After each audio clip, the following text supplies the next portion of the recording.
ಎಲ್ಲರಿಗೂ ನಮಸ್ಕಾರ. ಕರ್ನಾಟಕ ಶಿಕ್ಷಕರ ಅರ್ಹತಾ ಪರೀಕ್ಷೆ 2024ರ ಸಲುವಾಗಿ ವಿಶೇಷವಾಗಿರ್ತಕ್ಕಂತಹ ತರಗತಿಗಳು. ನಾವು ಗಣಿತ ಮತ್ತು ಬೋಧನಾಶಾಸ್ತ್ರ ಅಂದರೆ ಗಣಿತ ಮತ್ತು ಪರಿಸರ ಅಧ್ಯಯನ ಬೋಧನಾಶಾಸ್ತ್ರಕ್ಕೆ ಸಂಬಂಧಪಟ್ಟಂತಹ ಪ್ರಶ್ನೆಗಳನ್ನು ಬಿಡಿಸ್ತಿದ್ವಿ. ಈಗಾಗಲೇ ಸುಮಾರು ತರಗತಿಗಳನ್ನು ಮಾಡಿವಿ. 250ಕ್ಕಿಂತ ಹೆಚ್ಚು ಪ್ರಶ್ನೆಗಳನ್ನು ಬಿಡಿಸಿವಿ. ಯಾವ್ಯಾವ ರೀತಿ ಪ್ರಶ್ನೆಗಳಿರ್ತಾವ, ಯಾವ್ಯಾವ ಪ್ರಮುಖವಾಗಿರ್ತಕ್ಕಂಥ ವಿಷಯದ ಮೇಲೆ ಪ್ರಶ್ನೆಗಳನ್ನು ಫ್ರೇಮ್ ಮಾಡ್ಕೊತ ಬರ್ತಾನ, ಆಮೇಲೆ ಆ ಒಂದು ಪ್ರಶ್ನೆಗಿರ್ತಕ್ಕಂಥ ಹಿಂದೆ ಇರ್ತಕ್ಕಂಥ ಉದ್ದೇಶ ಏನು, ಯಾವ ರೀತಿ ಪ್ರಶ್ನೆಗಳನ್ನ ನಾವು ಅಟೆಂಪ್ಟ್ ಮಾಡಬೇಕು, ಪಾಸಿಟಿವ್ ಸೆಂಟೆನ್ಸ್ಗಳು ಹೆಂಗಿರ್ತಾವ, ನೆಗೆಟಿವ್ ಸೆಂಟೆನ್ಸ್ಗಳು ಹೆಂಗಿರ್ತಾವ, ಯಾವ ರೀತಿ ನಾವು ಪ್ರಶ್ನೆಗಳನ್ನು ಓದಬೇಕಂತೇಳಿ ಪ್ರತಿಯೊಂದು ಪ್ರಶ್ನೆಯ ಬಗ್ಗೆ ನಾವು ಡಿಸ್ಕಷನ್ ಮಾಡ್ಕೋತ ಬಂದೀವಿ. ಇದು ನಿಮಗೆ ಭಾಳ ಜನ ಕೇಳ್ತಿದ್ರಿ, ಸರ್ ಹಿಂದಿನ ಕ್ಲಾಸ್ಗಳು ಸಿಗ್ತಾ ಇಲ್ಲ ಅಂತೇಳಿ. ಏನಿಲ್ಲ, ಆ ಒಂದು ಕ್ಲಾಸ್ ಏನು ನೀವು ಇದು ಚಾನಲಿಗೆ ವಿಸಿಟ್ ಮಾಡ್ತಿರಲ್ಲ, ಚಾನಲಿಗೆ ವಿಸಿಟ್ ಮಾಡಿದ ತಕ್ಷಣ ಕೆಳಗನೆ ಬರ್ಕೋತ ಹೋಗ್ತಾವ.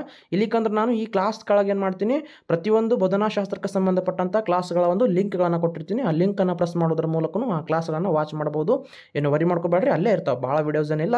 ಆ ಒಂದ್ರ ಕೆಳಗೆ ಒಂದು ವೀಡಿಯೋಸ್ಗಳು ಸಿಗ್ತಾ ಹೋಗ್ತಾವೆ ಚಾನಲ್ನಾಗ ಹೋದ್ರೆ. ತುಂಬ ಸಿಂಪಲ್ ಐತಿ. ಅನಂತರ ಕನ್ನಡಕ್ಕೆ ಸಂಬಂಧಪಟ್ಟಂಥ ಅಂದರೆ ಕನ್ನಡ ವ್ಯಾಕರಣಕ್ಕೆ ಸಂಬಂಧಪಟ್ಟಂತೆ ಕ್ಲಾಸ್ಗಳನ್ನ ಮಾಡಿರಿ ಅಂತ ತುಂಬ ಜನ ಹೇಳಿದ್ರಿ. ಓಕೆ, ಮಾಡೋಣ ಅಂತ ಮೊದಲ ಬೋಧನಾಶಾಸ್ತ್ರಕ್ಕೆ ಸಂಬಂಧಪಟ್ಟಂಥ ಪ್ರಶ್ನೆ ಪತ್ರಿಕೆಯನ್ನು ಬಿಡಿಸೋಣ. ಇದಾಗಿಂದ ಪೇಪರ್ 2ಕ್ಕೆ ಸಂಬಂಧಪಟ್ಟಂಥ ಗಣಿತ ಮತ್ತು ವಿಜ್ಞಾನಕ್ಕೆ ಸಂಬಂಧಪಟ್ಟಂಥ ಬೋಧನಾಶಾಸ್ತ್ರ ಪ್ರಶ್ನೆಗಳನ್ನು ಬಿಡಿಸಿ ಅನಂತರ ಸಬ್ಜೆಕ್ಟ್ ವೈಸ್ ಪ್ರಶ್ನೆ ಪತ್ರಿಕೆಯನ್ನು ಬಿಡಿಸೋಣ. ಸಬ್ಜೆಕ್ಟ್ ಅಂದ್ರೆ ಪರಿಸರ ಅಧ್ಯಯನದಲ್ಲಿ ಏನು ಪ್ರಶ್ನೆ ಕೇಳೋಣ, ಆಮೇಲೆ ಸಮಾಜ ವಿಜ್ಞಾನದಲ್ಲಿ ಏನು ಪ್ರಶ್ನೆ ಕೇಳೋಣ, ವಿಜ್ಞಾನ ವಿಭಾಗದಲ್ಲಿ ಏನು ಪ್ರಶ್ನೆ ಕೇಳೋಣ, ಈ ರೀತಿ ಮೇನ್ ಆಗಿರ್ತಕ್ಕಂಥ ಸಬ್ಜೆಕ್ಟ್ಗಳ ಪ್ರಶ್ನೆ ಪತ್ರಿಕೆಯನ್ನು ಬಿಡಿಸೋಣ. ಅನಂತರ ವಿಜ್ಞಾನಕ್ಕೆ ಸಂಬಂಧಪಟ್ಟಂತೆ ನಿಮಗೆ ಕೀ ಪಾಯಿಂಟ್ಸ್ಗಳನ್ನು ಕೊಡ್ತೀನಿ ಅಂತ ಹೇಳಿದ್ದೆ. ಆ ಕೀ ಪಾಯಿಂಟ್ಸ್ಗಳನ್ನು ನಾನು ರೆಡಿ ಮಾಡಕತ್ತೀನಿ. ಒಂದು 4 ರಿಂದ 5 ದಿನಗಳಲ್ಲಿ ನಾನು ಒಂದೊಂದಾಗಿ ತರಗತಿಗಳನ್ನು ಮಾಡ್ಕೋತ ನಿಮಗೆ ಆ ಒಂದು ಕೀ ಪಾಯಿಂಟ್ಸ್ಗಳನ್ನು ಕೊಡ್ತೀನಿ ಅಂತೇಳಿ ನಿಮಗೆ ರಿವಿಷನ್ ಮಾಡೋಕ್ಕೂ ಅನುಕೂಲ ಆಗ್ತೈತಿ. ಪೇಪರ್ 1 ಅವರಿಗೆ ಅನುಕೂಲ ಆಗ್ತೈತಿ, ಪೇಪರ್ 2 ನವರಿಗೂ ಅನುಕೂಲ ಆಗ್ಕೋತ ಹೋಗ್ತೈತಿ. ಓಕೆ, ಇವತ್ತಿನ ಒಂದು ಪ್ರಶ್ನೆಗಳನ್ನು ನೋಡ್ತಾ ಹೋಗೋಣ. ನೋಡ್ರಿ, ಫಸ್ಟ್ ಕ್ವಶನ್ ಏನೈತಿ, ಒಂದು ಮಗು ಗಣಿತದಲ್ಲಿ ಔಪಚಾರಿಕ ಶಿಕ್ಷಣ ಕ್ರಮಕ್ಕೆ ಒಳಪಡುವ ಮುಂಚೆ. ನೋಡ್ರಿ, ಒಂದು ಮಗು ಏನೈತಿ, ಒಂದು ತರಗತಿಯಲ್ಲಿ ಒಂದು ಮಗು ಐತಿ, ಅದು ಔಪಚಾರಿಕ ಶಿಕ್ಷಣ ಕ್ರಮಕ್ಕೆ ಒಳಪಡುವ ಮುಂಚೆ. ಔಪಚಾರಿಕ ಅನೌಪಚಾರಿಕ ಡಿಫ್ರೆನ್ಸ್ ಅನ್ನು ತಿಳ್ಕೊರಿ. ಔಪಚಾರಿಕ ಅಂತಂದ್ರೆ ತರಗತಿಯ ಒಳಗಡೆ ನಿಯಮಕ್ಕನುಸಾರವಾಗಿ, ಅಂದ್ರೆ ನಾವು ಶಿಕ್ಷಕರು ಕ್ರಮಬದ್ಧವಾಗಿ ಏನು ಬೋಧನೆ ಮಾಡ್ತೀವಲ್ಲ ಒಂದು ಚೌಕಟ್ಟಿನಲ್ಲಿ, ಅದಕ್ಕೆ ಔಪಚಾರಿಕ ಅಂತ ಕರಿತೀವಿ. ಅನೌಪಚಾರಿಕ ಅಂತಂದ್ರೆ ನಾವು ಈಗ ಗ್ರೌಂಡ್ನಲ್ಲಿ, ಆಟದ ಮೈದಾನದಲ್ಲಿ ಸಹಪಠ್ಯ ಚಟುವಟಿಕೆಗಳ ಮೂಲಕ, ವಿವಿಧ ಆಟಗಳನ್ನು ಆಡಿಸೋದ್ರ ಮೂಲಕ, ಆಮೇಲೆ ವಿವಿಧ ಪ್ರಯೋಗಗಳನ್ನು ಮಾಡಿಸೋದ್ರ ಮೂಲಕ, ಅವು ಅನೌಪಚಾರಿಕ. ಅಂದ್ರೆ ಅಲ್ಲಿ ಇಂತಿಷ್ಟೇ ಆಗಿರ್ತಕ್ಕಂಥ ಕ್ರಮಗಳು ನಿಯಮಗಳು ಇರಂಗಿಲ್ಲ. ಹೌದಾ, ಮಕ್ಕಳು ಏನು ಮಾಡ್ತಾವ, ಶಿಕ್ಷಕರೊಂದಿಗೆ ಅನೌಪಚಾರಿಕದಲ್ಲಿ ಹೆಚ್ಚಿಗೆ ಬೆರೀತಾವ. ಔಪಚಾರಿಕ ಅಂತಂದ್ರೆ ನಾವು ಕ್ಲಾಸನ್ನು ತೆಗೆದುಕೊಳ್ಳುವ ಮುಂದೆ ಶಿಸ್ತಾಗಿ ಕಟ್ಟುನಿಟ್ಟಾಗಿ ಒಂದು ನಿಯಮಕ್ಕನುಸಾರವಾಗಿ ನಾವು ಬೋಧನೆಯನ್ನು ಮಾಡ್ಕೊತ ಹೋಗ್ತೀವಲ್ಲ, ಅದಕ್ಕೆ ಔಪಚಾರಿಕ ಅಂತ ಕರಿತೀವಿ. ಇಲ್ಲಿ ಒಂದು ಗಣಿತದಲ್ಲಿ ಮಗು ಔಪಚಾರಿಕ ಶಿಕ್ಷಣ ಕ್ರಮಕ್ಕೆ ಒಳಪಡುವ ಮುಂಚೆ ಗಣಿತದ ಮಗ್ಗಿಯನ್ನು ಕಂಠಪಾಠ ಮಾಡ್ತೈತಿ, ಮಾಡಂಗಿಲ್ಲ. ಮೂರ್ತ ಪ್ರಶ್ನೆಗಳನ್ನ ಕೇಳ್ತೈತಿ, ಇದೂ ಆಗೋದಿಲ್ಲ, ನೆಗೆಟಿವ್ ಸೆಂಟೆನ್ಸ್ ಐತಿ. ಮಾನಸಿಕವಾಗಿ ಸಮಸ್ಯೆಗಳನ್ನ ಪರಿಹರಿಸುತ್ತೈತಿ, ಇದೂ ರಾಂಗ್ ಆಗ್ತೈತಿ. ಒಂದು ಪೂರ್ಣ ವಸ್ತುವಿನ ಗಾತ್ರ ಮತ್ತು ಮುರಿದ ವಸ್ತುಗಳ ಗಾತ್ರಗಳ ವ್ಯತ್ಯಾಸವನ್ನು ಗುರುತಿಸ್ತೈತಿ. ನೋಡ್ರಿ, ನಾವು ಟೀಚಿಂಗ್ ಯಾರ್ಡ್ಗಳನ್ನ ಬಳಸ್ತೀವಲ್ಲ, TLMಗಳನ್ನ ಬಳಸೋ ಮುಂದೆ ಆ ಮಗು ಯೋಚನೆ ಮಾಡ್ತೈತಿ. ಹೌದಾ, ಪೂರ್ಣ ವಸ್ತು, ಅರ್ಧ ವಸ್ತು ಅಂತೇಳಿ ನಾವು ಗಣಿತ ಇಲ್ಲಿ ಪ್ರಶ್ನೆ ಕ್ಯಾನ ಗಣಿತಕ್ಕೆ ಸಂಬಂಧಪಟ್ಟಂತೆ ಕ್ಯಾನ. ಗಣಿತಕ್ಕೆ ಸಂಬಂಧಪಟ್ಟಂತೆ ಕ್ಯಾನ ಅಂದ್ರೆ ನಾವು ಗಣಿತ ಸಂಬಂಧಪಟ್ಟಂತನೇ ವಿಚಾರ ಮಾಡಬೇಕು. ಒಂದು ಮಗು ಪೂರ್ಣ ವಸ್ತುವಿನ ಗಾತ್ರ ಮತ್ತು ಮುರಿದ ವಸ್ತುಗಳ ಗಾತ್ರಗಳ ವ್ಯತ್ಯಾಸವನ್ನು ಗುರುತಿಸ್ತೈತಿ. ಇವಾಗ ಏನು ಮಾಡ್ತೈತಿ, ಮಗು ಔಪಚಾರಿಕವಾಗಿ ಶಿಕ್ಷಣ ಕ್ರಮಕ್ಕೆ ಒಳಪಡ್ತಾ ಹೋಗ್ತೈತಿ. ಇದಕ್ಕೆ ಸರಿಯಾಗಿರ್ತಕ್ಕಂಥ ಉತ್ತರ ಏನಾಗ್ತೈತಿ, ಆಪ್ಷನ್ ಸಂಖ್ಯೆ 4. ನೆಕ್ಸ್ಟ್ ಕ್ವಶನ್ ನೋಡೋಣ. ನೋಡ್ರಿ, ಗಣಿತದ ತರಗತಿಯಲ್ಲಿ ಅವಧಾನವನ್ನು ಹೆಚ್ಚಿಸಲು ಒಂದು ಪರಿಣಾಮಕಾರಿ ಮಾರ್ಗ ಯಾವುದು? ನೋಡ್ರಿ, ಎಷ್ಟು ಸುಮಾರು ಪ್ರಶ್ನೆಗಳನ್ನ ನೋಡ್ಕೊಂಡು ಬಂದಿವಲ್ಲ, ಎಷ್ಟು ಚೆನ್ನಾಗಿ ಕ್ವಶನ್ಗಳನ್ನ ಕೇಳ್ತಾನ.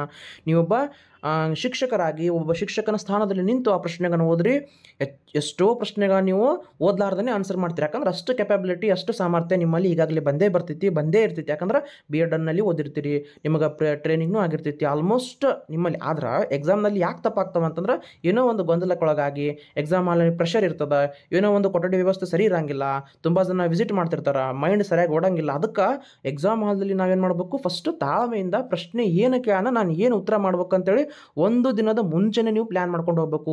ಪ್ರಶ್ನೆ ಪತ್ರಿಕೆಗಳನ್ನು ಹೆಂಗೆ ಬಿಡಿಸ್ಬೇಕು, ಎಕ್ಸಾಮನ್ನು ಹೆಂಗೆ ಬಿಡಿಸ್ಬೇಕು ಅಂತೇಳಿ ನಾನು ನಿಮಗೆ ಹಿಂದಿನ ತರಗತಿಗಳಲ್ಲಿ ಹೇಳ್ಕೊತಾನೆ ಬಂದೀನಿ. ಹೌದಾ, ಈಗ ನೋಡ್ರಿ, ಒಂದು ಪ್ರಶ್ನೆಗೆ ಏನಂತಂದ್ರೆ ಅದಕ್ಕೆ ಒಂದು ಸೂಕ್ತವಾಗಿರ್ತಕ್ಕಂಥ ಚೆಂದಾಗಿ ತಾಳ್ಮೆಯಿಂದ ಪ್ರಶ್ನೆಯನ್ನು ಓದ್ರಿ. ಆ ಕ್ವಶನ್ ಏನಂತೇಳಿ ನಿಮಗೆ ಗೊತ್ತಾಯ್ತಂದ್ರೆ ಆರಾಮಾಗಿ ನೀವು ಉತ್ತರವನ್ನು ಹಾಕ್ತೀರಿ. ಇಲ್ಲೇನು ಕೇಳ ನೋಡ್ರಿ, ಗಣಿತ ತರಗತಿಯಲ್ಲಿ ಅವಧಾನವನ್ನು ಹೆಚ್ಚಿಸಲು ಒಂದು ಪರಿಣಾಮಕಾರಿಯಾಗಿರ್ತಕ್ಕಂಥ ಮಾರ್ಗ. ಒಂದೇ ಆಪ್ಷನ್ ಓದ್ರಿ, ಪಠ್ಯಪುಸ್ತಕದಲ್ಲಿ ಬೋಧಿಸುವುದು ಎಲ್ಲ ವಿಷಯಗಳಂದ್ರೆ ಪಠ್ಯಪುಸ್ತಕದಲ್ಲಿರ್ತಕ್ಕಂಥ ವಿಷಯಗಳನ್ನು ಬೋಧಿಸುವುದನ್ನೇ ಅವಧಾನವನ್ನು ಆಗೋದಿಲ್ಲ ರೀ. ಚಂತನ ಪಠ್ಯಪುಸ್ತಕವನ್ನು ಹಿಡ್ಕೊಂಡು ಕೂತ್ರ ಕೆಲಸ ಆಗೋದಿಲ್ಲ. ಇನ್ನು ವಿದ್ಯಾರ್ಥಿಗಳ ಹಾಜರಾತಿಯನ್ನು ಪರಿಶೀಲಿಸುವುದು, ಹಾಜರಾತಿಗೂ ಅವಧಾನಕ್ಕೂ ಏನೂ ಸಂಬಂಧ ಇಲ್ಲ, ಹೌದಾ? ಅದಕ್ಕೆ ಆಟೋಮೆಟಿಕ್ ಆಗಿ ಅದು ನೆಗೆಟಿವ್, 2 ನೆಗೆಟಿವ್, ಫಸ್ಟ್ ಆಪ್ಷನ್ನ ಸೆಕೆಂಡ್ ಆಪ್ಷನ್ ಹಾರೋಯ್ತು. ಇನ್ನು ಗ್ರಹಿಕೆಯನ್ನು ಪರೀಕ್ಷಿಸಲು ಪ್ರಶ್ನೆಯನ್ನು ಕೇಳುವುದು, 4ನೇ ಆಪ್ಷನ್ ನೋಡ್ರಿ.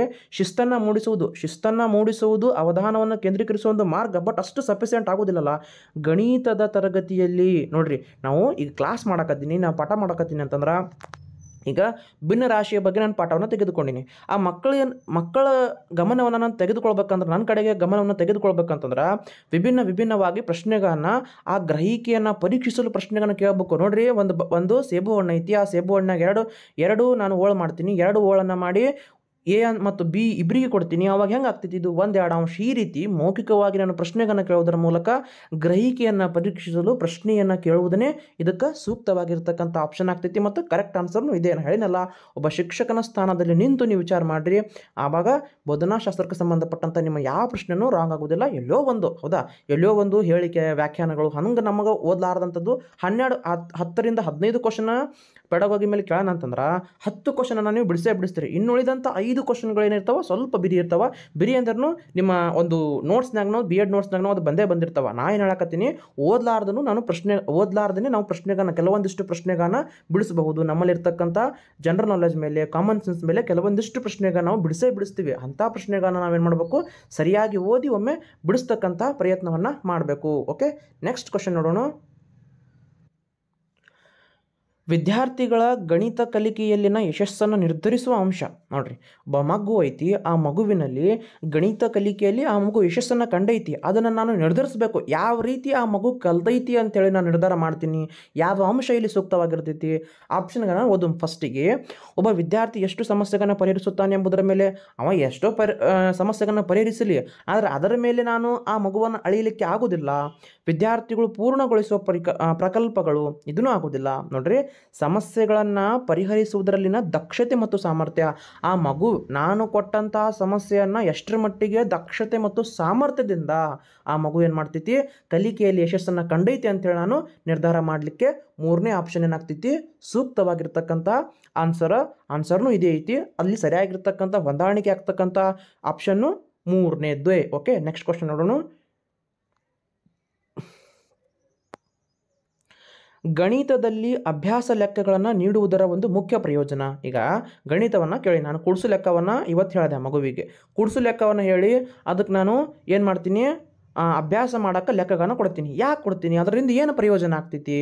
ಸಮಸ್ಯೆಗಳನ್ನು ಪರಿಹರಿಸೋ ಕೌಶಲ್ಯ ಬೆಳಿತೈತಿ, ಹೌದಾ? ಬೆಳಿತೈತಿ. ಓಕೆ, ಇದನ್ನು ಓಕೆ, ಆಪ್ಷನ್ ಸರಿ ಅನಿಸ್ತೈತಿ. ಒಂದು ಸಮಸ್ಯೆಯನ್ನು ಪರಿಹರಿಸುವುದನ್ನು ವೈಯಕ್ತೀಕರಣಗೊಳಿಸ್ತೈತಿ. ಓದ್ರಿ, ಇನ್ನೂ 2 ಆಪ್ಷನ್ಗಳನ್ನು ಓದು. ಫಸ್ಟಿಗೆ, ವಿದ್ಯಾರ್ಥಿಗಳಿಗೆ ಅಂಕಗಳನ್ನು ಗಳಿಸಲು ಸಹಾಯ ಮಾಡ್ತೈತಿ. 1ನೇದ್ದು ಸರಿ ಐತಿ, 3ನೇದ್ದು ಸರಿ ಐತಿ. ಬುದ್ಧಿಶಕ್ತಿಯನ್ನು ಬೆಳೆಸ್ತೈತಿ. 1ನೇದ್ದು, 3ನೇದ್ದು, 4ನೇದ್ದು ಸರಿ ಐತಿ. ಬಟ್ 2ನೇ ಆಪ್ಷನ್ ಯಾಕೆ ಉತ್ತರ ಆಗ್ತದೆ ಅಂತಂದ್ರೆ, ಒಂದು ಸಮಸ್ಯೆಯನ್ನು ಪರಿಹರಿಸುವುದನ್ನು ವೈಯಕ್ತೀಕರಣಗೊಳಿಸ್ತೈತಿ. ಮಗು ತನ್ನಿಂದ ತಾನು ವೈಯಕ್ತಿಕವಾಗಿ ಏನು ಮಾಡ್ತೈತಿ, ಆ ಸಮಸ್ಯೆಗಳನ್ನು, ಅಭ್ಯಾಸಗಳನ್ನು ಮನ್ಯಾಗ ಬಿಡಿಸಿ ಏನಾಗ್ತೈತಿ, ಕಲಿಕಾ ಕೌಶಲ್ಯಗಳನ್ನು ಕಲ್ಕೋತ ಹೋಗ್ತೈತಿ. ಇದು ಇದರ ಹಿಂದಿರ್ತಕ್ಕಂಥ ಮುಖ್ಯ ಉದ್ದೇಶ. ನೋಡ್ರಿ, 3, 4 ಆಪ್ಷನ್ ಸರಿ ಅನ್ನಿಸ್ತಾವ. ಬಟ್ ಕ್ವಶನ್ ಏನಕ್ಕೆ ಲೆಕ್ಕ ಕೊಡ್ತೀನಿ. ನಾ ಲೆಕ್ಕ ಯಾಕೆ ಕೊಡ್ತೀನಿ? ಪರ್ಟಿಕ್ಯುಲರ್ ಆಗಿ ಒಂದು ಮಗುವನ್ನು ಆಯ್ಕೆ ಮಾಡಿಕೊಂಡು ಅವನಿಗೆ ಲೆಕ್ಕ ಕೊಡ್ತೀನಿ ಅಂತಂದ್ರೆ ಬಿಡಿಸಾಕ ಅವ ವೈಯಕ್ತೀಕರಣ ಮಾಡ್ಕೊಳಕತ್ತಾನ. ಅದನ್ನು ಮನ್ಯಾಗ ಹೋಗಿ ವೈಯಕ್ತಿಕವಾಗಿ ಬಿಡಿಸಿ ಏನು ಮಾಡಕತ್ತಾನ, ನೋಡಾಕತ್ತಾನ. ಹೊಸ ವಿಚಾರಗಳನ್ನು ತನ್ನದೇ ಆಗಿರ್ತಕ್ಕಂಥ ದೃಷ್ಟಿಕೋನದಲ್ಲಿ ವಿಚಾರ ಮಾಡಿ ವೈಯಕ್ತೀಕರಣಗೊಳಿಸಾಕತ್ತಾನ. ಇಲ್ಲಿ ಏನಾಗ್ತೈತಿ, ಒಂದು ಸಮಸ್ಯೆಯನ್ನು ಪರಿಹರಿಸುವುದನ್ನು ವೈಯಕ್ತೀಕರಣಗೊಳಿಸ್ತಿ ಅಂತಕ್ಕಂಥದ್ದು ಇಲ್ಲಿ ಸರಿಯಾಗಿರ್ತಕ್ಕಂಥ ಉತ್ತರ. ನೋಡಿ, ಎಷ್ಟು ಚಂದ ಇರ್ತಾವೆ ಕ್ವಶನ್ಗಳು. ಒಂದೊಂದು ಕ್ವಶನ್ನು ನಮಗೆ ಅಷ್ಟೇ ಪ್ರಮುಖವಾಗಿರ್ತಾವ. ತುಂಬ ಸಿಂಪಲ್ ಇರ್ತೈತಿ. ಪೆಡಗೋಗಿ ಅಂದ್ರೆ ಭಾಳ ಟಫ್, ಭಾಳ ಬಿರಿ ಇರೋಂಗಿಲ್ಲ. ಆದ್ರೆ ಕ್ವಶನ್ಗಳನ್ನು ಅಪ್ಲೈಡ್ ಕೇಳೋದ್ರಿಂದ ಏನಾಗ್ತೈತಿ, ಸ್ವಲ್ಪ ನಮಗೆ ಬಿರಿ ಆಗ್ತೈತಿ. ಅದಕ್ಕೆ ಏನೈತಿ, ಕ್ವಶನ್ಗಳನ್ನು ಎಷ್ಟು ನಾವು ಹೆಚ್ಚು ಬಿಡಿಸ್ಕೊತ ಹೋಗ್ತೀವಿ ಅಷ್ಟು ನಮ್ಮ ಮೆದುಳು ಮತ್ತು ಆ ಕ್ವಶನ್ಗಳನ್ನು ಬಿಡ್ಸೋಕೆ ಸಾಮರ್ಥ್ಯವನ್ನು ಪಡ್ಕೋತೈತಿ. ಹೆಚ್ಚು ಪ್ರಾಕ್ಟೀಸನ್ನು ಮಾಡೋದ್ರಿಂದ ಮಾತ್ರ ಏನಾಗ್ತೈತಿ, ಕ್ವಶನ್ಗಳನ್ನು ಬಿಡಿಸೋದು ನಮಗೆ ಸರಳ ಆಗ್ಕೋತಾ ಹೋಗ್ತೈತಿ. ಎಸ್, ನೆಕ್ಸ್ಟ್ ಕ್ವಶನ್ ನೋಡೋಣ. ಒಬ್ಬ ಶಿಕ್ಷಕರು ಗಣಿತದಲ್ಲಿ ವಿದ್ಯಾರ್ಥಿಗಳು ಗಳಿಸಿದ ಕೌಶಲ್ಯಗಳಲ್ಲಿನ ಪ್ರಭುತ್ವ, ಮೂಲ ಪರಿಕಲ್ಪನೆಗಳು ಮತ್ತು ಸಾಮಾನ್ಯ ಜ್ಞಾನವನ್ನು ಮಾಪನ ಮಾಡಲು ಬಯಸುತ್ತಾರೆ. ಇದಕ್ಕಾಗಿ ಅವರಿಗೆ ಉಪಯುಕ್ತವಾದುದು. ಅಂದ್ರೆ ಒಬ್ಬ ಶಿಕ್ಷಕರು ಅದಾನ, ಸಪೋಸ್ ನಾನು ಒಬ್ಬ ಶಿಕ್ಷಕ, ನಾನು ಏನು ಮಾಡ್ತೀನಿ, ಮಕ್ಕಳು ಗಳಿಸಿರ್ತಕ್ಕಂಥ ಕೌಶಲ್ಯಗಳಲ್ಲಿನ ಪ್ರಭುತ್ವ ಮೂಲ ಪರಿಕಲ್ಪನೆಗಳು ಮತ್ತು ಸಾಮಾನ್ಯ ಜ್ಞಾನವನ್ನು ಮಾಪನ ಮಾಡಬೇಕಾಗಿತ್ತು. ನಾನು ಆ ಮಾಪನ ಮಾಡೋಕ್ಕೆ ಯಾವ ಅಂಶವನ್ನು ನಾನು ಅಳವಡಿಸ್ಕೋತೀನಿ? ಅಭಿಕ್ಷಮತಾ ಪರೀಕ್ಷೆಗಳು, ಸಾಧನಾ ಪರೀಕ್ಷೆಗಳು, ಪ್ರಮಾಣಬದ್ಧ ಪರೀಕ್ಷೆಗಳು, ನೈದಾನಿಕ ಪರೀಕ್ಷೆಗಳು. ನೋಡ್ರಿ, ಅಭಿಕ್ಷಮತಾ ಪರೀಕ್ಷೆ ಅಂತೂ ಆಗೋದಿಲ್ಲ. ಇನ್ನು ಮೂರನೇ ಆಪ್ಷನ್ನು ಪ್ರಮಾಣಬದ್ಧ ಪರೀಕ್ಷೆಗಳನ್ನು ಆಗೋದಿಲ್ಲ. ಇನ್ನು ನಾಲ್ಕನೇ ಆಪ್ಷನ್ ನೈದಾನಿಕ ಪರೀಕ್ಷೆಗಳನ್ನ ನಾವು ಯಾರಿಗೆ ತಗೋತೀವಿ? ಕಲಿಕೆಯಲ್ಲಿ ನ್ಯೂನ್ಯತೆ ಹೊಂದಿರತಕ್ಕಂಥ ಹಿಂದುಳಿದಿರ್ತಕ್ಕಂಥ ಮಕ್ಕಳಿಗೆ ನಾವು ನೈದಾನಿಕ ಪರೀಕ್ಷೆಯನ್ನು ಮಾಡಿ ನಂತರ ಪರಿಹಾರ ಬೋಧನೆ ಹೋಗ್ತೀವಿ. ನಾಲ್ಕನೇ ಆಪ್ಷನ್ ಆಗೋದಿಲ್ಲ. ಮೂರು ಆಗೋದಿಲ್ಲ ಅಂದ್ರೆ ಎರಡನೇ ಆಪ್ಷನ್ ಒಂದೇ ಉಳಿತು. ಸಾಧನಾ ಪರೀಕ್ಷೆಯಿಂದ ನಾವೇನು ಮಾಡ್ತೀವಿ? ಮಕ್ಕಳು ಗಣಿತದಲ್ಲಿ ಕಲಿತಿರ್ತಕ್ಕಂಥ ಕೌಶಲ್ಯ, ಮೌಲ್ಯ, ಪ್ರಭುತ್ವ, ಪರಿಕಲ್ಪನೆ, ಸಾಮಾನ್ಯ ಜ್ಞಾನವನ್ನು ನಾವು ಸಾಧನಾ ಪರೀಕ್ಷೆಯಿಂದ ಅಳ್ಕೋತ ಹೋಗ್ತೀವಿ. ಭಾಳ ಸಲ ಸಾಧನಾ ಪರೀಕ್ಷೆ ಮೇಲೆ ಪ್ರಶ್ನೆಯನ್ನು ಕೇಳ್ಕೊತ ಬಂದಾನ. ಹೋದ ತರಗತಿಯಲ್ಲಿ ನಾವು ನೋಡಿವಿ, ಎಷ್ಟೋ ತರಗತಿಗಳಲ್ಲಿ ನಾವು ನೋಡಿವಲ್ಲ, ಸುಮಾರು 1 ತಿಂಗಳಾಯಿತು ಕ್ಲಾಸ್ಗಳನ್ನು ಮಾಡಕತ್ತಿ. ಕನ್ನಡಕ್ಕೆ ಸಂಬಂಧಪಟ್ಟಂಥ ಬೋಧನಾಶಾಸ್ತ್ರ ಬಿಡಿಸ್ತೀವಿ, ಇಂಗ್ಲೀಷ್ಗೆ ಸಂಬಂಧಪಟ್ಟಂಥ ಬೋಧನಾಶಾಸ್ತ್ರ ಬಿಡಿಸ್ತೀವಿ, ಅನಂತರ ಕನ್ನಡ ವ್ಯಾಕರಣಕ್ಕೆ ಸಂಬಂಧಪಟ್ಟಂಥ ಪ್ರಶ್ನೆಗಳನ್ನು ಬಿಡಿಸ್ಕೊತ ಬಂದೀವಿ. ಆಮೇಲೆ ಸಮಾಜ ವಿಜ್ಞಾನಕ್ಕೆ ಸಂಬಂಧಪಟ್ಟಂಥ ಪ್ರಶ್ನೆಗಳನ್ನು ಬಿಡಿಸೀವಿ. ಹೌದಾ? ಯಾರೋ ಒಬ್ರು ಕೇಳಿದ್ರು 2015 ಸೋಷಿಯಲ್ ಸೈನ್ಸ್ ಪೆಡಗಾಗಿ ಅಂದರೆ ಬೋಧನಾಶಾಸ್ತ್ರಕ್ಕೆ ಸಂಬಂಧಪಟ್ಟಂಥ ಪ್ರಶ್ನೆಗಳನ್ನು ಬಿಡಿಸ್ಕೊಡ್ರಿ ಅಂತ ಕೇಳಿದ್ರು. ಓಕೆ, ಈ ಒಂದು ತರಗತಿಗಳು ಆಗಲಿ ಆಗಿಂದ ನಾನು ಆ ಒಂದು ಕ್ವಶನ್ಗಳನ್ನು ನಿಮ್ಗೆ ಬಿಡಿಸಿ ಕೊಡ್ತೀನಿ ಅಂಥೇಳಿ. ಓಕೆ, ಅಂದ್ರೆ ಎಷ್ಟೋ ಪ್ರಶ್ನೆಗಳು ರಿಪೀಟ್ ಆಗ್ಯಾವ, ಎಷ್ಟೋ ಪ್ರಶ್ನೆಗಳು ಅಲ್ಲೇ ಟ್ವಿಸ್ಟ್ ಮಾಡಿ ಕೇಳ್ತಾನೆ, ವಾಕ್ಯಗಳನ್ನ ಹಿಂದೆ ಮುಂದೆ ಮಾಡಿ ಕೇಳ್ತಾನೆ. ಸಿಲೆಬಸ್ ಅಂತೂ ಅದೇ ಇರ್ತೈತಿ, ಏನೂ ಚೇಂಜ್ ಆಗೋದಿಲ್ಲ. ಆದ್ರೆ ಪ್ರಶ್ನೆಗಳನ್ನು ಕೇಳ್ತಕ್ಕಂಥ ಮೆಥಡ್ ಮಾತ್ರ ಚೇಂಜ್ ಆಗೋದು ಬರ್ತೈತಿ ಎಕ್ಸಾಮ್ದಾಗ. ಇದು ಒಂದು ಪಾಯಿಂಟ್ ನಿಮ್ಮ ತಲೆಯಾಗಿರಲಿ. ಪ್ರಶ್ನೆ ಅದೇ ಇರ್ತೈತಿ ನೋಡ್ರಿ. ಸಾಧನಾ ಪರೀಕ್ಷೆ ಮೇಲೆ TET-ನ್ಯಾಗಂತೂ ಫಿಕ್ಸ್ ಕ್ವಶನ್, ಒಂದು ಕ್ವಶನ್ ಅಂತೂ ಕೇಳ್ತಾನೆ. ಸಾಧನಾ ಪರೀಕ್ಷೆಗಳನ್ನ ಬಿಟ್ಟರೆ ನೈದಾನಿಕ ಪರೀಕ್ಷೆ ಬಗ್ಗೆ ಕೇಳ್ತಾನೆ, ನೈದಾನಿಕ ಪರೀಕ್ಷೆಯನ್ನು ಬಿಟ್ಟರೆ ಪರಿಹಾರ ಬೋಧನೆ ಮೇಲೆ ಪ್ರಶ್ನೆ ಕೇಳ್ತಾನೆ. ಹೌದಾ? ಇಲ್ಲೇ ಇರ್ತಾವೆ ಪ್ರಶ್ನೆಗಳನ್ನು, ಇಲ್ಲೇ ಇರ್ತಾವೆ. ಆದ್ರೆ ಹೆಚ್ಚು ಅಲ್ಲಿ ಏನಕ್ಕೆ ಅನ್ನಲ್ಲ, ಒಂದು ಸೂಕ್ಷ್ಮವಾದಂತಹ ಪರಿಕಲ್ಪನೆಯನ್ನು ಅವಲೋಕನ ಮಾಡ್ಕೋತ ಹೋದ್ರೆ ನಮಗೆ ಅಲ್ಲಿರ್ತಕ್ಕಂಥ ಅದರ ಹಿಂದೆ ಇರ್ತಕ್ಕಂಥ ಉದ್ದೇಶಗಳು ಗೊತ್ತಾಕೋತ ಹೋಗ್ತಾವ. ನೆಕ್ಸ್ಟ್ ನೋಡ್ರಿ, ಗಣಿತದಲ್ಲಿ ಕಲಿಕೆಯಲ್ಲಿ ಔಪಚಾರಿಕ ಮತ್ತು ಅನೌಪಚಾರಿಕ ಮಾಪನಗಳೆರಡನ್ನೂ ಅವಕಾಶ ಕಲ್ಪಿಸುವ ಒಂದು ವಿಧಾನ. ಹೇಳಿನಲ್ಲ, ಔಪಚಾರಿಕ ಮತ್ತು ಅನೌಪಚಾರಿಕ. ಆಗಲೇ ಹೇಳಿನಿ, ಔಪಚಾರಿಕ ಅಂತಂದ್ರೇನು, ಅನೌಪಚಾರಿಕ ಅಂತಂದ್ರೇನು, ಎರಡೂ ಹೇಳಿನಿ. ಭಾಳ ಸಿಂಪಲ್ ಐತಿ ನೋಡ್ರಿ. ಔಪಚಾರಿಕ ಅಂತಂದ್ರೆ ಒಂದು ನಿಯಮ, ಅಂದರೆ ಒಂದು ಚೌಕಟ್ಟಿನಲ್ಲಿ, ಒಂದು ತರಗತಿ ವರ್ಗಕೋಣೆಯಲ್ಲಿ ಶಿಕ್ಷಕರು ಮತ್ತು ಮಕ್ಕಳ ನಡುವೆ ನಡೆಯತಕ್ಕಂಥ ಸಂವಾದ. ಅಲ್ಲಿ ಶಿಕ್ಷಕ ಒಂದು ನಿಯಮ, ಚೌಕಟ್ಟು ಇರ್ತೈತಿ. ಹೌದಾ? ಒಂದು ಹಿಂಗೆ ಮಾಡ್ಬೇಕಂತೇಳಿ, ಹಿಂಗೆ ಪಾಠವನ್ನು ಮಾಡ್ಬೇಕಂತಕ್ಕಂಥ ಒಂದು ನಿಯಮಾವಳಿಗಳು ಇರ್ತೈತಿ. ಆ ಒಂದು ನಿಯಮಕ್ಕೆ ಪ್ರಕಾರ ತರಗತಿಗಳು ನಡೀತಾವ. ಇನ್ನು ಔಪಚಾರಿಕ ಅಂತಂದ್ರೆ ಆಟದ ಮೈದಾನದಲ್ಲಿ ಶಿಕ್ಷಕರು ಮಕ್ಕಳೊಂದಿಗೆ ಸ್ನೇಹಿತರಂತೆ ಬೆರೀತಾರ, ಅವರ ಕಷ್ಟ ನೋವುಗಳನ್ನು ಕೇಳ್ಕೊತಾರ, ತಾವು ಹಂಚ್ಕೋತಾರ. ಮಕ್ಕಳಿಗೆ ಯಾವ ಮಕ್ಕಳು ಹಿಂದದಾರ, ಯಾವ ಮಕ್ಕಳು ಮುಂದದಾರ, ಅದನ್ನು ಅನೌಪಚಾರಿಕ ವಿಧಾನದಲ್ಲಿ ಕಲಿತಾವ ಮಕ್ಕಳು. ಅಲ್ಲಿ ಯಾವ ಒಂದು ಸೂಕ್ತ ವಿಧಾನ? ನಲಿಕಲಿ ವಿಧಾನನೇ ಸೂಕ್ತ. ಯಾಕೆ ನಲಿಕಲಿ ವಿಧಾನ ಅಂತಂದ್ರೆ, ನಲಿಕಲಿ ವಿಧಾನದಲ್ಲಿ ಔಪಚಾರಿಕವಾಗೂ ಮಗು ಕಲಿತೈತಿ, ಅನೌಪಚಾರಿಕವಾಗೂ ಮಗು ಕಲಿತೈತಿ. ಸರ್ ಹೆಂಗ್ರಿ ಅಂತಂದ್ರೆ, ತರಗತಿಯಲ್ಲಿ ಹೇಳಿರ್ತಕ್ಕಂಥ ಪಾಠಗಳನ್ನು ಮಗುವಲ್ಲಿ ಕ್ಲಾಸ್ ರೂಮ್ನಾಗ ಕೇಳ್ತೈತಿ, ಮತ್ತು ಆಟದ ಮೈದಾನದಲ್ಲಿ ಮಕ್ಕಳೊಂದಿಗೆ ಆ ಪಾಠವನ್ನು ಆಟದೊಂದಿಗೆ ಬೆರೆಸಿ ಏನು ಮಾಡ್ತೈತಿ, ಮಗು ಹೆಚ್ಚು ಕಲ್ಕೋತಾ, ಹೆಚ್ಚು ಕಲಿಕೆಯತ್ತ ತೊಡಗಿಸ್ಕೊಳ್ತಾ ಹೋಗ್ತೈತಿ. ಚೈತನ್ಯ ವಿಧಾನ ಆಗೋದಿಲ್ಲ, ಯೋಜನಾ ವಿಧಾನ ಆಗೋದಿಲ್ಲ, ಅನುಗಮನ ವಿಧಾನ ಆಗೋದಿಲ್ಲ. ನಲಿಕಲಿ ವಿಧಾನ ಇದಕ್ಕೆ ಸೂಕ್ತವಾಗಿರ್ತಕ್ಕಂಥ ಉತ್ತರ. ಓಕೆನಾ? ನೆಕ್ಸ್ಟ್ ಕ್ವಶನ್ ನೋಡೋಣ. ನೋಡ್ರಿ, ಇಲ್ಲಿ ಗಣಿತದ ಕಲಿಕೆಯ ಮಾಪನದಲ್ಲಿ ಒತ್ತು ನೀಡಬೇಕಾಗಿರ್ತಕ್ಕಂಥ ಅಂಶ. ಯಾವ ಒಂದು ಅಂಶಕ್ಕೆ ನಾವು ಹೆಚ್ಚು ಒತ್ತು ಕೊಡಬೇಕು? ಸಮಸ್ಯೆಯನ್ನು ಪರಿಹರಿಸುವಲ್ಲಿ ಪ್ರಕ್ರಿಯಾ ಸಾಮರ್ಥ್ಯಗಳು ಅನುಸರಿಸೋಕ್ಕೆ ಆಗೋದಿಲ್ಲ. ಇದು ಬರೇ ಚಂತನ ಸಮಸ್ಯೆಯನ್ನು ಪರಿಹರಿಸೋದಕ್ಕೆ ಪ್ರಕ್ರಿಯಾ ಸಾಮರ್ಥ್ಯಗಳು ಅನುಸರಿಸೋಕ್ಕೆ ಆಗೋದಿಲ್ಲ. ವಿದ್ಯಾರ್ಥಿಗಳ ಗಣಿತೀಯ ಸಾಮರ್ಥ್ಯಗಳನ್ನು ನಾವು ಪರೀಕ್ಷೆ ಮಾಡ್ಲಿಕ್ಕೆ ಏನು ಮಾಡಬೇಕು? ಗಣಿತ ಕಲಿಕೆಯ ಮಾಪನದಲ್ಲಿ ಹೆಚ್ಚು ಒತ್ತು ಕೊಡಬೇಕಾಗಿರ್ತಕ್ಕಂಥ ಅಂಶ ಅಂದ್ರೆ ವಿದ್ಯಾರ್ಥಿಗಳ ಗಣಿತೀಯ ಸಾಮರ್ಥ್ಯಗಳು ಅಂತಕ್ಕಂಥದ್ದು. ಇದಕ್ಕೆ ಸರಿಯಾಗಿರ್ತಕ್ಕಂಥ ಉತ್ತರ ಪರಿಕಲ್ಪನಾತ್ಮಕ ಗ್ರಹಿಕೆ ಅಲ್ಲ, ಅಂಕಗಳನ್ನು ನೀಡುವುದಲ್ಲ. ವಿದ್ಯಾರ್ಥಿಯ ಗಣಿತೀಯ ಅಂತಂದ್ರೆ ಎಲ್ಲನೂ ಬಂದಂಗೆ ಅಲ್ಲಿ. ಹೌದಾ? ಗಣಿತೀಯ ಅಂತಕ್ಕಂಥ ಶಬ್ದ ಎಲ್ಲ ಓವರಾಲ್ ಆಗಿರ್ತಕ್ಕಂಥ ಒಂದು ಏನು ಮೆಸೇಜನ್ನು ಪಾಸ್ ಮಾಡ್ತೈತಿ. ಓಕೆ, ನೆಕ್ಸ್ಟ್ ಕ್ವಶನ್ ನೋಡೋಣ.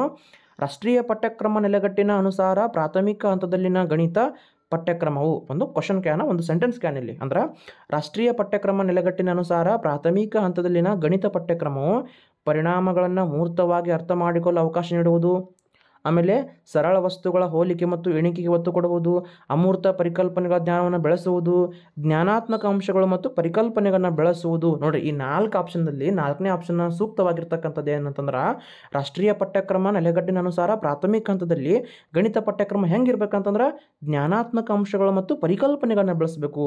ಕ್ವಶನ್ ಎನ್ಕ್ಯಾನ ಪ್ರಾಥಮಿಕ ಹಂತದಲ್ಲಿ ಯಾವ ಅನುಸಾರ? ರಾಷ್ಟ್ರೀಯ ಪಠ್ಯಕ್ರಮದ ಅನುಸಾರ. ರಾಷ್ಟ್ರೀಯ ಪಠ್ಯಕ್ರಮ ಬಂತು, ಅಲ್ಲಿರ್ತಕ್ಕಂಥ ಹಂತದಲ್ಲಿ ಗಣಿತದ ಪಠ್ಯಕ್ರಮ ಹೆಂಗಿರ್ಬೇಕಂತ ಬಂತಂದ್ರೆ ಎಲ್ಲದಕ್ಕೂ ಸಫಿಸಿಯೆಂಟ್ ಆಗ್ತಿತ್ತು. ಬರೀ ಕೇವಲ ಗಣಿತಕ್ಕೆ ಮಾತ್ರ ಅಲ್ಲ, ಜ್ಞಾನಾತ್ಮಕ ಅಂಶಗಳು ಅದರೆಲ್ಲ ಬರ್ತಾವ. ಪರಿಕಲ್ಪನೆಯನ್ನು ಮಗುವಿನಲ್ಲಿ ಹೆಚ್ಚೆಚ್ಚು ನಾವು ಪರಿಕಲ್ಪನೆಗಳನ್ನ ಮೂಡಿಸ್ಬೇಕಲ್ಲಿ. ಅಲ್ಲಿ ಮಗುವಿನಲ್ಲಿ ನೇರವಾಗಿ ಬೈಪಾಟ್ ಮಾದರಿಯನ್ನು ಅಳವಡಿಸಿಕೊಳ್ಳಾರ್ದೆ ನಾವು ಮಗುವಿನಲ್ಲಿ ಆ ಒಂದು ಕೂಡಿಸುವುದು, ಕಳೆಯುವುದು, ಗುಣಾಕಾರ, ಭಾಗಾಕಾರ, ಅನಂತರ ಭಿನ್ನರಾಶಿಗಳ ಪರಿಕಲ್ಪನೆಗಳನ್ನು ಮೂಡಿಸ್ಬೇಕು. ಮಕ್ಕಳಲ್ಲಿ ಗಣಿತದ ಜ್ಞಾನವನ್ನು ಮೂಡಿಸ್ಬೇಕಂತಕ್ಕಂಥ ಒಂದು ಸಂದೇಶವನ್ನು ಯಾವ್ದು ಕೊಡ್ತೈತಿ? ರಾಷ್ಟ್ರೀಯ ಪಠ್ಯಕ್ರಮ ಕೊಡ್ತೈತಿ. ಹೌದಾ? ಅದಕ್ಕೆ ಉತ್ತರ ಏನಾಗ್ತೈತಿ? ಆಪ್ಷನ್ ಸಂಖ್ಯೆ 4 ಇಲ್ಲಿ ಸರಿಯಾಗಿರ್ತಕ್ಕಂಥ ಉತ್ತರ. ನೆಕ್ಸ್ಟ್ ಕ್ವಶನ್, ಪ್ರಾಥಮಿಕ ಹಂತದಲ್ಲಿನ ಗಣಿತ ಬೋಧನೆಗೆ ಸಂಬಂಧಿಸಿದಂತೆ ಶಿಕ್ಷಕರು ಎದುರಿಸುವ ಪ್ರಮುಖ ಸಮಸ್ಯೆ ಏನು? ಈಗ ನೀವೊಬ್ಬ ಪ್ರಾಥಮಿಕ ಶಾಲಾ ಶಿಕ್ಷಕರು ಅನ್ಕೋರಿ, ಪ್ರಾಥಮಿಕ ಹಂತದಲ್ಲಿ ಗಣಿತ ಬೋಧನೆಗೆ ಸಂಬಂಧಿಸಿದಂತೆ ಅಂದ್ರೆ ಕಲಿಸೋ ಮುಂದೆ ಶಿಕ್ಷಕರು ಎದುರಿಸುವ ಪ್ರಮುಖ ಸಮಸ್ಯೆ ಅತಿ ಹೆಚ್ಚಿನ ಪಠ್ಯವಸ್ತು ಅಲ್ಲ, ವಿದ್ಯಾರ್ಥಿಗಳಲ್ಲಿ ವಿಷಯದ ಬಗ್ಗೆ ಇರತಕ್ಕಂಥ ಒಂದು ರೀತಿಯ ಭಯ ಮತ್ತು ವೈಫಲ್ಯ ಇದೂ ಆಗೋದಿಲ್ಲ, ವಿವಿಧ ಬೋಧನಾ ವಿಧಾನಗಳನ್ನು ಅನುಸರಿಸಲು ಸೂಕ್ತವಾಗಿರ್ತಕ್ಕಂಥ ತರಬೇತಿ ಇಲ್ಲದಿರುವುದು. ಅಂದ್ರೆ ಎಷ್ಟೋ ನಮ್ಮ ಭಾರತಾದ್ಯಂತ ಏನೈತಿ, ಎಷ್ಟೋ ಜನ ಶಿಕ್ಷಕರಿಗೆ ಬೋಧನಾ ವಿಧಾನಗಳನ್ನು ಅನುಸರಿಸಲು ಯಾವ ರೀತಿ ತರಬೇತಿಯನ್ನು ಕೊಡಬೇಕಂತಕ್ಕಂಥದ್ದೇ ಕೊರತೆ ಐತಿ. ಯಾಕಂದ್ರೆ ಎಷ್ಟೋ ಒಂದು ಊರುಗಳಲ್ಲಿ ಶಾಲೆಗಳದಾವ, ಟೀಚರ್ಸ್ ಇಲ್ಲ, ಟೀಚರ್ಸ್ ಇದರಲ್ಲಿ ಮಕ್ಕಳಿಲ್ಲ. ಹಿಂಗೆ ಎಷ್ಟೋ ಒಂದು ಎಷ್ಟೋ ಒಂದು ಅನಾನುಕೂಲತೆಗಳನ್ನು ನಾವು ನಮ್ಮ ದೇಶದಲ್ಲಿ ಕಾಣ್ಕೋತ ಬರ್ತೀವಿ. ಇನ್ನೂ ಎಷ್ಟೋ ಒಂದು ಪ್ರದೇಶಗಳು ಹಿಂದುಳಿದಾವ. ಅಲ್ಲಿ ಏನಾಗ್ತೈತಿ, ಶಿಕ್ಷಕರಿಗೆ ಆ ಒಂದು ಸೂಕ್ತವಾಗಿರ್ತಕ್ಕಂಥ ತರಬೇತಿ ಏನಾಗ್ತೈತಿ, ಕೊರತೆ ಉಂಟಾಗ್ತೈತಿ. ಆ ತರಬೇತಿಯ ಕೊರತೆಯಿಂದ ಏನಾಗ್ತೈತಿ, ಶಿಕ್ಷಕರು ಪ್ರಾಥಮಿಕ ಹಂತದಲ್ಲಿ ತನ್ನ ಒಂದು ಏನು ಮಾಡ್ತಾರೆ, ಸಮಸ್ಯೆಯನ್ನು ಮಕ್ಕಳಿಗೆ ಬೋಧನೆ ಹೆಂಗೆ ಮಾಡ್ಬೇಕಂತಕ್ಕಂಥ ಒಂದು ಸಮಸ್ಯೆಯನ್ನು ಶಿಕ್ಷಕರು ಎದುರಿಸ್ತಾ ಬರ್ತಾರ. ಓಕೆನಾ? ಇಲ್ಲಿ ಆಪ್ಷನ್ ಸಂಖ್ಯೆ 3 ಇದಕ್ಕೆ ಸರಿಯಾಗಿರ್ತಕ್ಕಂಥ ಉತ್ತರ. ಆಪ್ಷನ್ ಸಂಖ್ಯೆ 4 ಮೇ ಬಿ ಟೈಪ್ ಆಗಿಲ್ಲಿ ಕಾಣಿಸ್ತೈತಿ, ಆದ್ರೆ ಆಪ್ಷನ್ ಸಂಖ್ಯೆ 3 ಸರಿಯಾಗಿರ್ತಕ್ಕಂಥ ಉತ್ತರ. ನೆಕ್ಸ್ಟ್ ಕ್ವಶನ್, ಗಣಿತವನ್ನು ಸಂಕೇತಗಳ ಭಾಷೆ ಎಂದು ಪರಿಗಣಿಸುವುದರ ಪ್ರಮುಖ ಅನುಕೂಲತೆ ಏನು? ಈಗ ಗಣಿತವನ್ನು ನಾವೇನಂತ ಕರಿತೀವಿ, ಸಂಕೇತಗಳ ಭಾಷೆ ಅಂತ ಕರಿತೀವಿ. ಹೌದಾ? ಈ ಸಂಕೇತಗಳ ಭಾಷೆ ಅಂತಕ್ಕಂಥದ್ರ ಪ್ರಮುಖ ಅನುಕೂಲ ಏನಂತ ಕೇಳೋಣ. ಅನುಕೂಲ ಕೇಳ್ಬೋದು, ಅನಾನುಕೂಲ ಕೇಳ್ಬೋದು. ಕ್ವಶನ್ಗಾನ ಅಲ್ಲೇ ಡಿಫ್ರೆನ್ಸಿಯೇಷನ್ ಮಾಡ್ಕೋತ ಬರ್ತಾನವ. ಹಿಂದರ ಮುಂದೆ ಕೇಳ್ಬೋದು, ಕ್ವಶನ್ಗಾನ ಆಪ್ಷನ್ಸನ್ನು ಬದಲಿ ಮಾಡ್ಯಾರ ಕೇಳ್ಬೋದು. ನೋಡ್ರಿ ಎಷ್ಟು ಅನುಗಮನ ನಿಗಮನದ ಮೇಲೆ ಕ್ವಶನ್ಗಳು ಎಷ್ಟಾಗ್ಯಾವ. ಅನುಗಮನ ನಿಗಮನ ಒಂದೇ ಓದ್ಕೊಂಡು ಹೋದ್ರೆ ನಿಮಗೆ 3 ಮಾರ್ಕ್ಸ್ ಬರ್ತಾವ. ಹೌದಾ? ಅನಂತರ ಪಠ್ಯಪುಸ್ತಕದ ಲಕ್ಷಣಗಳನ್ನು ಓದ್ಕೊಂಡು ಹೋದ್ರೆ ನಿಮಗೆ 1 ಮಾರ್ಕ್ಸ್ ಬರ್ತೈತಿ. ಅನಂತರ ನೋಡ್ರಿ ಮತ್ತು TLMಗಳ ಮೇಲೆ ಅಂದ್ರೆ ಬೋಧನಾ ಕಲಿಕೋಪಕರಣಗಳ ಮೇಲೆ ಒಂದು ಕ್ವಶನನ್ನು ಕೇಳ್ಕೊತ ಬರ್ತಾನೆ. ಅದು ಬಿಟ್ಟರೆ ಮತ್ತೇನು ಕೇಳ್ತಾನೆ, ಶಿಶು ಕೇಂದ್ರಿತ ವಿಧಾನಗಳ ಮೇಲೆ ಕ್ವಶನನ್ನು ಕೇಳ್ಕೊತ ಬರ್ತಾನೆ. ಹೆಂಗಾರ ಫ್ರೇಮ್ ಮಾಡಲಿ ಕ್ವಶನ್, ಬಟ್ ಶಿಶು ಕೇಂದ್ರಿತ ವಿಧಾನದ ಮೇಲೆ ಒಂದು ಕ್ವಶನ್ ಇಟ್ಟಿರ್ತಾನೆ. ಅನಂತರ ಮತ್ತೆ ಕಪ್ಪು ಹಲಗೆಯ ಮೇಲೆ ಒಂದು ಕ್ವಶನ್ ಇಟ್ಟಿರ್ತಾನೆ. ಪಠ್ಯಪುಸ್ತಕ ಹೆಂಗಿರಬೇಕು, ಅದರ ಒಂದು ಲಕ್ಷಣಗಳ ಬಗ್ಗೆ ಪ್ರಶ್ನೆಯನ್ನು ಕೇಳ್ಕೊತ ಬರ್ತಾನೆ. ಇನ್ನು ಗಣಿತಕ್ಕೆ ಸಂಬಂಧಪಟ್ಟಂತೆ ಮೇನ್ ಏನು ಕೇಳ್ತಾನೆ, ಅನುಗಮನ ನಿಗಮನ ಪದ್ಧತಿಯನ್ನು ಡಿಫ್ರೆನ್ಸನ್ನು ಕೇಳ್ಕೊತ ಬರ್ತಾನೆ. ಅಂದ್ರೆ ಅಲ್ಲಿ ನಾವು 2023 ಕ್ವಶನ್ ಪೇಪರ್ ನೋಡಿವಲ್ಲ, ಎಷ್ಟು ಉದ್ದ ಕ್ವಶನ್ ಐತಿ, ಆದ್ರೆ ಕೊನೆಗೆ ಒಂದು ಚಿಕ್ಕದಾಗಿರ್ತಕ್ಕಂಥ ಉತ್ತರ ಅನುಗಮನ ಪದ್ಧತಿ. ಹಿಂಗೆ ಕ್ವಶನ್ಗಾನ ಫ್ರೇಮ್ ಮಾಡ್ಕೊಂಡು ಬರ್ತಾನೆ. ಆಮೇಲೆ ಶ್ರವ್ಯ ಮಾಧ್ಯಮಗಳು, ದೃಶ್ಯ ಮಾಧ್ಯಮನ ಎಲ್ಲಿ ಬಳಸಬೇಕು, ಯಾವ ಸಲಕರಣೆಗಳನ್ನ ನಾವು ಗಣಿತದಲ್ಲಿ ಬಳಸ್ತೀವಿ, ಇವೇ ಆಗಿರ್ತಕ್ಕಂಥ ಹಿಂಗೆ ಕೇಳ್ಕೊತ ಪ್ರಶ್ನೆಗಳನ್ನ ಏನು ಮಾಡ್ತಾನೆ, ಟ್ವಿಸ್ಟ್ ಮಾಡಿ ಕೇಳ್ಕೊತ ಬರ್ತಾನೆ. ಬಟ್ ಸಿಂಪಲ್ ಆಗಿರ್ತಕ್ಕಂಥ ಕ್ವಶನ್ ಇರ್ತಾವ. ಆದ್ರೆ ಆರಾಮಾಗಿ ನೀವು ಒಂದ್ಸಲ ಚೆಂದಾಗಿ ಅದನ್ನು ಓದ್ಕೊಂಡ್ಬಿಟ್ರೆ ಸಿಂಪಲ್ ಆಗಿರ್ತಕ್ಕಂಥದ್ದನ್ನು ನೀವು ಬಿಡಿಸಬಹುದು. ನೋಡ್ರಿ, ಗಣಿತವನ್ನು ಸಂಕೇತಗಳ ಭಾಷೆ ಅಂತ ಅಂದ್ರೆ ವಿಷಯವನ್ನು ಸ್ಪಷ್ಟವಾಗಿ, ನಿಖರವಾಗಿ ಮತ್ತು ಸರಿಯಾಗಿ ಗುರುತಿಸಲು ಸಹಾಯಕಾರಿಯಾಗಿದ್ರಿ. ನೋಡ್ರಿ, ವಿಷಯವನ್ನು ಸ್ಪಷ್ಟವಾಗಿ 2 4 ಸ್ಪಷ್ಟ ಐತೆ ಅದು. ಹೌದಾ? 10 + 10 20 ಸ್ಪಷ್ಟ ಅದು. ನೆಕ್ಸ್ಟ್ 2 + 2 2 + 4 ಇದು 2 + 2 4 ಸ್ಪಷ್ಟ. ಅಂದ್ರೆ ಬರ್ತಕ್ಕಂಥ ಉತ್ತರಗಳು ಸ್ಪಷ್ಟವಾಗಿದಾವ. ಇನ್ನು ಅಳತೆಗಳು ಒಂದು ಹಾಲಿನ ಪ್ಯಾಕೆಟ್ 100 ಆಮೇಲೆ ಲೀಟರ್ಗಳಲ್ಲಿ. ಹೌದಾ? ನೀರನ್ನು ಲೀಟರ್ಗಳಲ್ಲಿ ಅಳಿತೀವಿ. 100 ಲೀಟರ್. ಹೌದಾ? 10 ಲೀಟರ್, 20 ಲೀಟರ್. ಆಮೇಲೆ ಔಷಧಿಗಳನ್ನ MLಗಳಲ್ಲಿ, ಮಿಲಿ ಲೀಟರ್ಗಳಲ್ಲಿ ಅಳಿತೀವಿ. ಅಂದ್ರೆ ಸ್ಪಷ್ಟವಾಗಿ, ನಿಖರವಾಗಿ. ಆಮೇಲೆ ಗುರುತಿಸಲು ಅಂತಂದ್ರೆ ಅದನ್ನು ಗುರುತಿಸ್ತೀವಿ ನಾವು.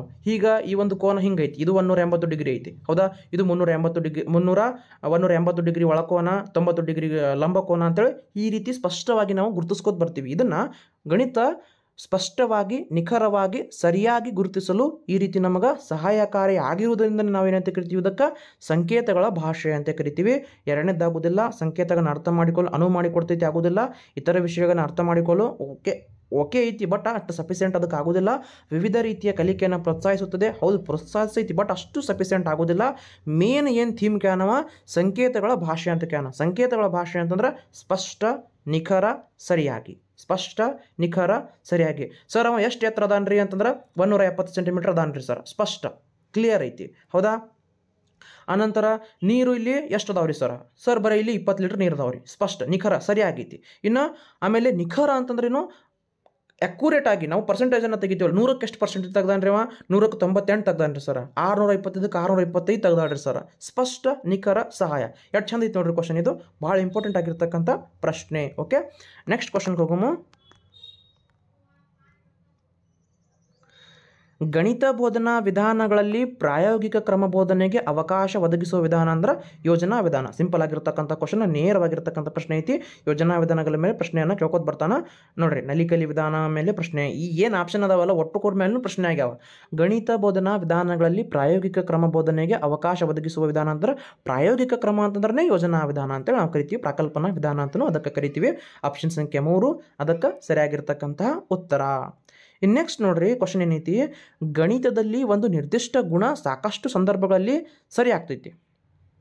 ಹೌದಾ? ನೋಡ್ರಿ, ಗಣಿತದಲ್ಲಿ ಒಂದು ನಿರ್ದಿಷ್ಟವಾಗಿರ್ತಕ್ಕಂಥ ಗುಣ ಸಾಕಷ್ಟು ಸಂದರ್ಭದಲ್ಲಿ ಸರಿ ಆಗ್ತೈತಿ, ಅದು ಅಂತಹ ಎಲ್ಲ ಸಂದರ್ಭಗಳಲ್ಲಿಯೂ ಸರಿಯಾಗುತ್ತದೆ ಎಂಬುದಾಗಿ ತೋರಿಸುತ್ತದೆ ಈ ರೀತಿಯ ಆಲೋಚನೆ. ಹೇಳಿನಲ್ಲ, ಒಂದು ಕ್ವಶನ್ ಇದ್ರ ಮ್ಯಾಗ ಕೇಳ್ತಾನ ಅಂದ್ರೆ ಈಗ ಸಫಿಸೆಂಟಾಗಿ ನಾವು ಹೆಚ್ಚು ವಿದ್ಯಾರ್ಥಿಗಳಿಗೆ ಉದಾಹರಣೆಗಳನ್ನು ಕೊಡ್ತೀವಿ. ನಾವು ಉದಾಹರಣೆಗಳನ್ನು ಕೊಟ್ಟು ಪದೇ ಅದೇ ರಿಪಿಟೇಷನ್ ಆಗೋದ್ರಿಂದ ಒಂದು ನಿಯಮಕ್ಕೆ ಬರ್ತೀವಿ. ಆ ನಿಯಮ ಏನು ಹೇಳ್ತೈತಿ, ಆ ಉದಾಹರಣೆಗಳಿಂದ ಬರ್ತಕ್ಕಂಥ ಒಂದು ಉದಾಹರಣೆಗಳಿಂದ ಸಾಮಾನ್ಯೀಕರಣಕ್ಕೆ ಬಂದು ಒಂದು ತತ್ವವನ್ನು ನಾವು ಮಕ್ಕಳಿಗೆ ಹೇಳ್ತೀವಲ್ಲ, ಅದನ್ನೇ ನಾವು ಅನುಗಮನ ಪದ್ಧತಿ ಅಂತ ಕರಿತೀವಿ. ನೋಡ್ರಿ, ಒಂದು ನಿರ್ದಿಷ್ಟ ಗುಣ ಸಾಕಷ್ಟು ಸಂದರ್ಭಗಳಲ್ಲಿ ಸರಿ ಇರ್ತೈತಿ, ಅದು ಅಂತಹ ಎಲ್ಲ ಸಂದರ್ಭಗಳಲ್ಲೂ ಸರಿಯಾಗಿರುತ್ತದೆ ಎಂಬುದಾಗಿ ತೋರಿಸುತ್ತದೆ.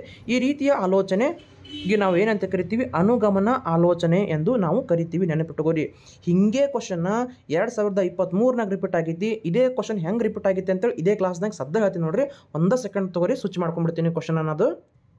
ನೋಡ್ರಿ, ಇಲ್ಲಿ ನೋಡ್ರಿ, ಆ ಪ್ರಶ್ನೆ ನಿಮಗೆ ಗೊತ್ತಾಗಬೇಕಂದ್ರೆ ಈ ಕ್ವಶನ್ ಬಿಡಿಸ್ಬಿಟ್ರೆ ಗೊತ್ತಾಗ್ತೈತಿ. ಅಲ್ಲಿ ಅದು 2020 ಕ್ವಶನ್ ಪೇಪರ್ ಏನು 2019 ಕ್ವಶನ್ಯಾಗ ಅದು ರಿಪೀಟ್ ಆಗೈತಿ. ಇದು ಕ್ವಶನ್ ಪೇಪರ್ ನೋಡ್ರಿ. ಈ ಕ್ವಶನ್ ಪೇಪರ್ ಯಾವುದು 2023ರಲ್ಲಿ ರೀಸೆಂಟಾಗಿ ಕೇಳಿರ್ತಕ್ಕಂಥದ್ದು. ಅದು ಕ್ವಶನ್ ನೋಡ್ರಿ, ಇದು ಕ್ವಶನ್ ನೋಡ್ರಿ. ಈಗ 1 + 2 + 2 4, 2 + 4 6, 6 + 4 10, 10 + 8 18. ಯಾವುದೇ ಎರಡು ಸಮಸ್ಯೆಗಳ ಮೊತ್ತ ಸಮಸಂಖ್ಯೆಯಾಗಿರುತ್ತದೆ. ಯಾವುದೇ ಎರಡು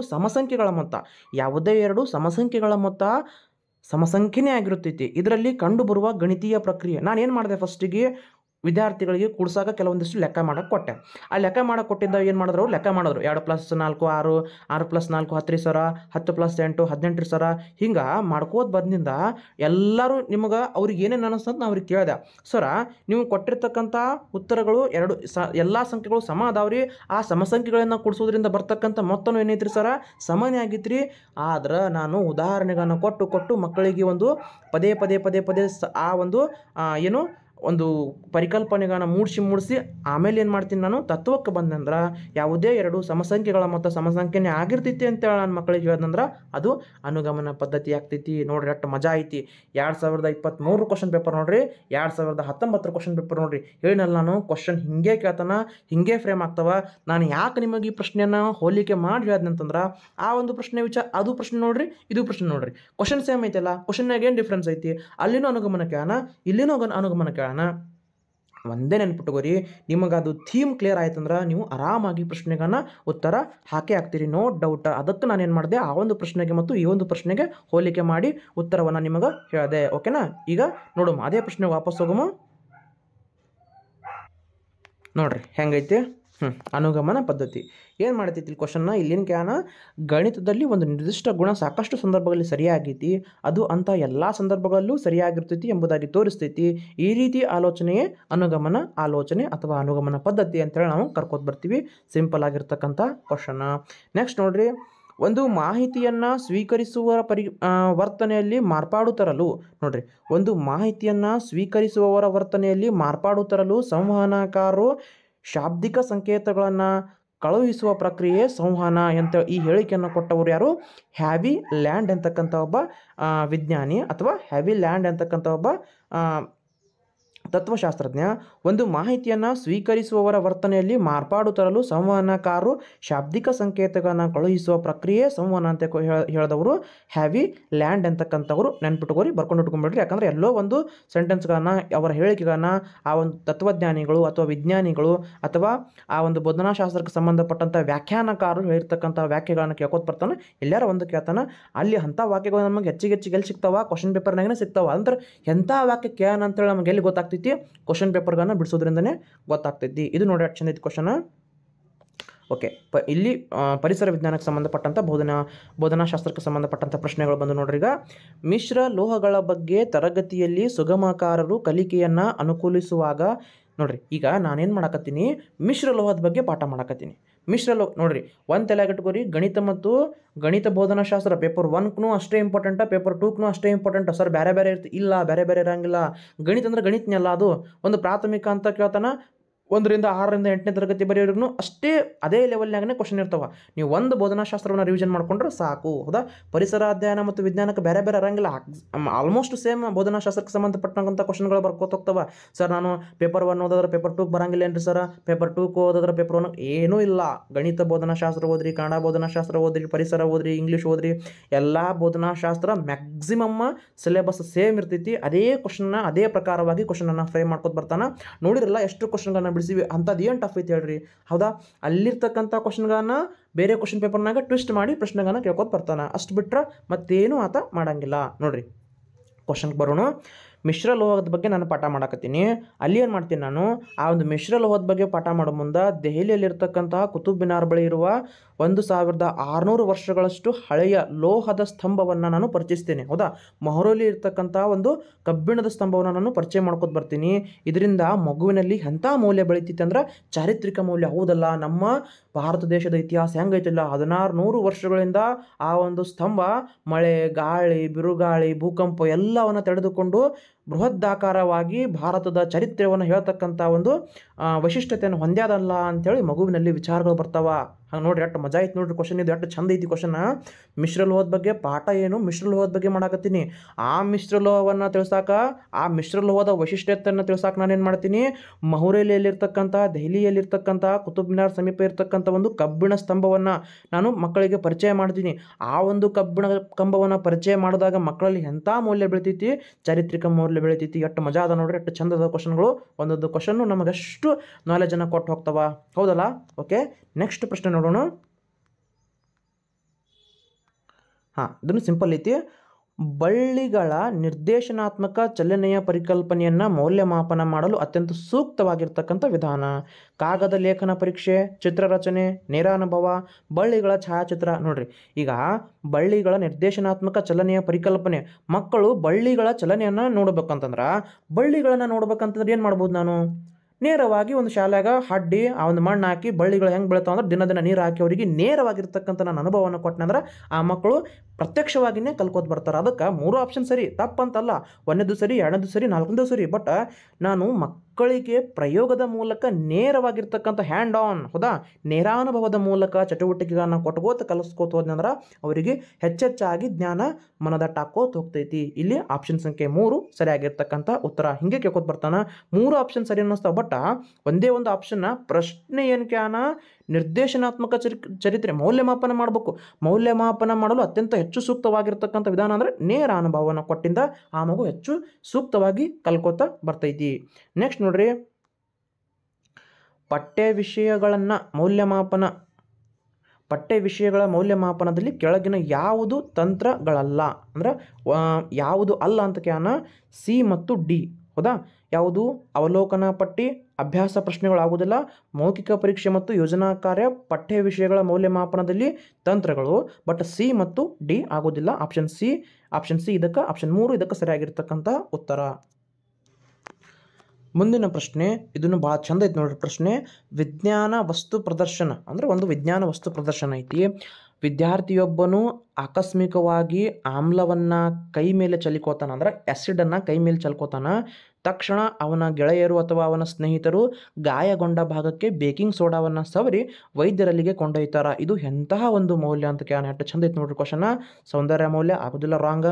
ಬೌದ್ಧಿಕ ಮೌಲ್ಯ ಆಗೋದಿಲ್ಲ, ಪ್ರಕ್ರಿಯಾ ಮೌಲ್ಯನೂ ಆಗೋದಿಲ್ಲ, ನೈತಿಕ ಮೌಲ್ಯ ಇದಕ್ಕೆ ಸರಿಯಾಗಿರ್ತಕ್ಕಂಥ ಉತ್ತರ. ಯಾಕಂದ್ರೆ ಅಲ್ಲಿ ಮಕ್ಕಳಲ್ಲಿ ಎಂತಹ ಒಂದು ಮೌಲ್ಯ ಬೆಳ್ಕೋತ ಬರ್ತೈತಿ, ನೈತಿಕವಾಗಿರ್ತಕ್ಕಂಥ ಮೌಲ್ಯ ಬೆಳ್ಕೋತ ಬರ್ತೈತಿ. ನೆನಪಿಟ್ಟುಕೋರಿ, ನೈತಿಕ ಮೌಲ್ಯ ಇದಕ್ಕೆ ಸರಿಯಾಗಿರ್ತಕ್ಕಂಥ ಉತ್ತರ ಆಗ್ತೈತಿ. ನೋಡ್ರಿ ಅಲ್ಲಿ ಚಾರಿತ್ರಿಕ ಮೌಲ್ಯ ಕೇಳೋಣ. ಎಲ್ಲಿ ಚಾರಿತ್ರಿಕ ಮೌಲ್ಯ ಕೇಳೋಣ ಹೇಳ್ರಿ? ಆಗಲೇ ನೋಡಿದ್ವಲ್ಲ ಕ್ವಶನ್ ನಾವು. ಯಾವುದದು? ಯಾವುದು? ಕಬ್ಬಿಣ ಸ್ತಂಭದ ಮೇಲೆ 1600 ವರ್ಷಗಳ ಕುರಿತು ನಾನು ಆ ಒಂದು ಮಿಶ್ರ ಲೋಹದ ಕುರಿತು ವಿವರಣೆಯನ್ನು ಕೊಡೋ ಮುಂದೆ ಅಲ್ಲಿ ಯಾವ ಮೌಲ್ಯ ಬರ್ತಿತ್ತು? ಚಾರಿತ್ರಿಕ ಮೌಲ್ಯ. ಇಲ್ಲಿ ಮಕ್ಕಳು ಏನು ಮಾಡ್ತಾರೆ? ಒಬ್ರಿಗೊಬ್ರು ಸಹಾಯವನ್ನು ಮಾಡಿ ಆ ನೋವಾಗಿರ್ತಕ್ಕಂತಹ ಗಾಯವಾಗಿರ್ತಕ್ಕಂಥ ಮಗುವಿಗೆ ಪ್ರಥಮ ಚಿಕಿತ್ಸೆಯನ್ನು ಕೊಟ್ಟು ನಂತರ ಎಲ್ಲಿ ಕರ್ಕೊಂಡು ಹೋಗ್ತಾರೆ? ವೈದ್ಯರಲ್ಲಿ ಕರ್ಕೊಂಡು ಹೋಗ್ತಾರಲ್ಲ. ಇಲ್ಲಿ ಎಂತಹ ಮೌಲ್ಯ ಬೆಳಿತೈತಿ? ನೈತಿಕ ಮೌಲ್ಯ. ತುಂಬ ಸಿಂಪಲ್. ನಮ್ಮ ವಿಚಾರಗಳಲ್ಲೇ ಆ ಒಂದು ಉತ್ತರ ಅಡಗಿರ್ತೈತಿ. ಒಬ್ಬ ಶಿಕ್ಷಕನ ಸ್ಥಾನದಲ್ಲಿ ನಿಂತು ನೀವು ವಿಚಾರ ಮಾಡಿ ಉತ್ತರವನ್ನು, ಪ್ರಶ್ನೆಯನ್ನು ಓದಿ ಉತ್ತರವನ್ನು ವಿಚಾರ ಮಾಡಿದ್ರೆ ಆರಾಮಾಗಿ ನಿಮಗೆ ಸಿಗ್ತೈತಿ. ಓಕೆ, ನೆಕ್ಸ್ಟ್ ಕ್ವಶನ್ ನೋಡೋಣ. ಕೆಳಗಿನ ಯಾವ ಕೌಶಲ್ಯಗಳನ್ನು ವಿದ್ಯಾರ್ಥಿಗಳಲ್ಲಿ ಬೆಳೆಸಲು ಶಿಕ್ಷಕರು ಪ್ರಯತ್ನಿಸುತ್ತಿದ್ದಾರೆ?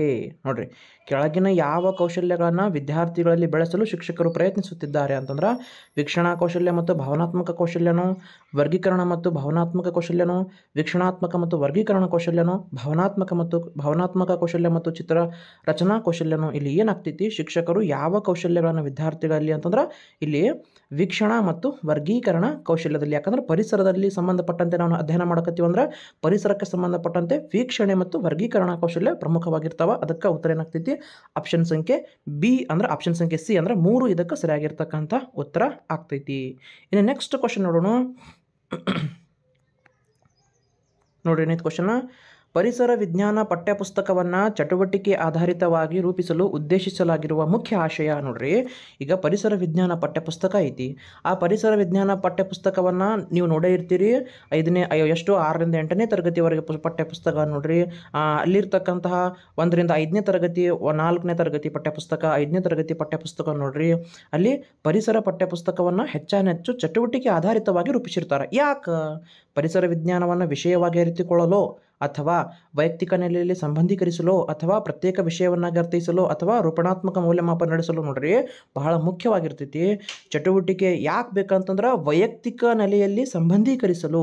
ಯಾಕಂದ್ರೆ ವೈಯಕ್ತಿಕವಾಗಿ ನಾವು ಅಧ್ಯಯನ ಮಾಡಿದಾಗನೇ ಅಂದ್ರೆ ಚಟುವಟಿಕೆಯನ್ನು ಕೊಟ್ಟಾಗ ಮಗು ಏನು ಮಾಡ್ತೈತಿ? ವೈಯಕ್ತಿಕವಾಗಿ ಬೆಳವಣಿಗೆ ಹೊಂದ್ಕೋತ ಹೋಗ್ತೈತಿ. ಹೌದಾ? ಆ ಒಂದು ಉದ್ದೇಶಕ್ಕೆ ಅನುಗುಣವಾಗಿ ಏನು ಮಾಡ್ತೀವಿ ನಾವು? ವೈಯಕ್ತಿಕ ನೆಲೆಯಲ್ಲಿ ಸಂಬಂಧೀಕರಿಸೋ ವಿಷಯಕ್ಕೆ ಈ ಒಂದು ಉದ್ದೇಶದ ಸಲುವಾಗಿ, ಈ ಒಂದು ಆಶಯದ ಸಲುವಾಗಿ ಪರಿಸರ ವಿಜ್ಞಾನ ಪಠ್ಯಪುಸ್ತಕವನ್ನು ಚಟುವಟಿಕೆ ಆಧಾರಿತವಾಗಿ ರೂಪಿಸಲು ಪ್ರಮುಖವಾಗಿರ್ತಕ್ಕಂಥ ಉದ್ದೇಶ ಅಥವಾ ಆಶಯ ಅಂತೇಳಿ ನಾವು ಕರಿಬಹುದು. ವೈಯಕ್ತಿಕ ನೆಲೆಯಲ್ಲಿ ಏನು ಮಾಡ್ತೀವಿ ನಾವು? ಆ ಒಂದು ಪಠ್ಯಪುಸ್ತಕದಲ್ಲಿರ್ತಕ್ಕಂತಹ ವಿಷಯಗಳನ್ನು ಸಂಬಂಧೀಕರಿಸ್ಕೋತ ಹೋಗ್ತೀವಿ. ಅವಾಗ ಏನು ಮಾಡ್ತೈತಿ ಮಗು? ಹೆಚ್ಚೆಚ್ಚು ಆಳವಾಗಿ ಕಲ್ಕೋತಾ ಹೋಗ್ತೈತಿ. ನೆಕ್ಸ್ಟ್ ನೋಡ್ರಿ, ಇವು ರೂಪಣಾತ್ಮಕ, ಸಂಕಲನಾತ್ಮಕ ಇವು ಇದ್ದಿದ್ದೇ ಕ್ವಶನ್. ಇದೇ ಅಂತಲ್ಲ, ಪ್ರತಿಯೊಂದು ಬೋಧನಾಶಾಸ್ತ್ರದಲ್ಲಿ ಫಿಕ್ಸ್ ಆಗಿರ್ತಕ್ಕಂಥ ಕ್ವಶನ್. ನೆನ್ಪಿಟ್ಕೋರಿ. ರೂಪಣಾತ್ಮಕ ಮೌಲ್ಯಮಾಪನವು ನೈದಾನಿಕ ಪರೀಕ್ಷೆಗಳನ್ನು ಒಳಗೊಂಡಿದೆ, ರಸಪ್ರಶ್ನೆ ಮತ್ತು ಗೃಹ ಕಾರ್ಯಗಳನ್ನು ಒಳಗೊಂಡಿದೆ, ಯೋಜನಾ ಕಾರ್ಯ ಮತ್ತು ನಿಯೋಜಿತ ಕಾರ್ಯಗಳನ್ನು ಒಳಗೊಂಡಿದೆ, ಸೆಮೆಸ್ಟರ್ ಅವಧಿಯ ಕೊನೆಯಲ್ಲಿ ಕಿರು ಪರೀಕ್ಷೆಯನ್ನು ಒಳಗೊಂಡಿದೆ. ನೆನ್ಪಿಟ್ಕೋರಿ, ABC.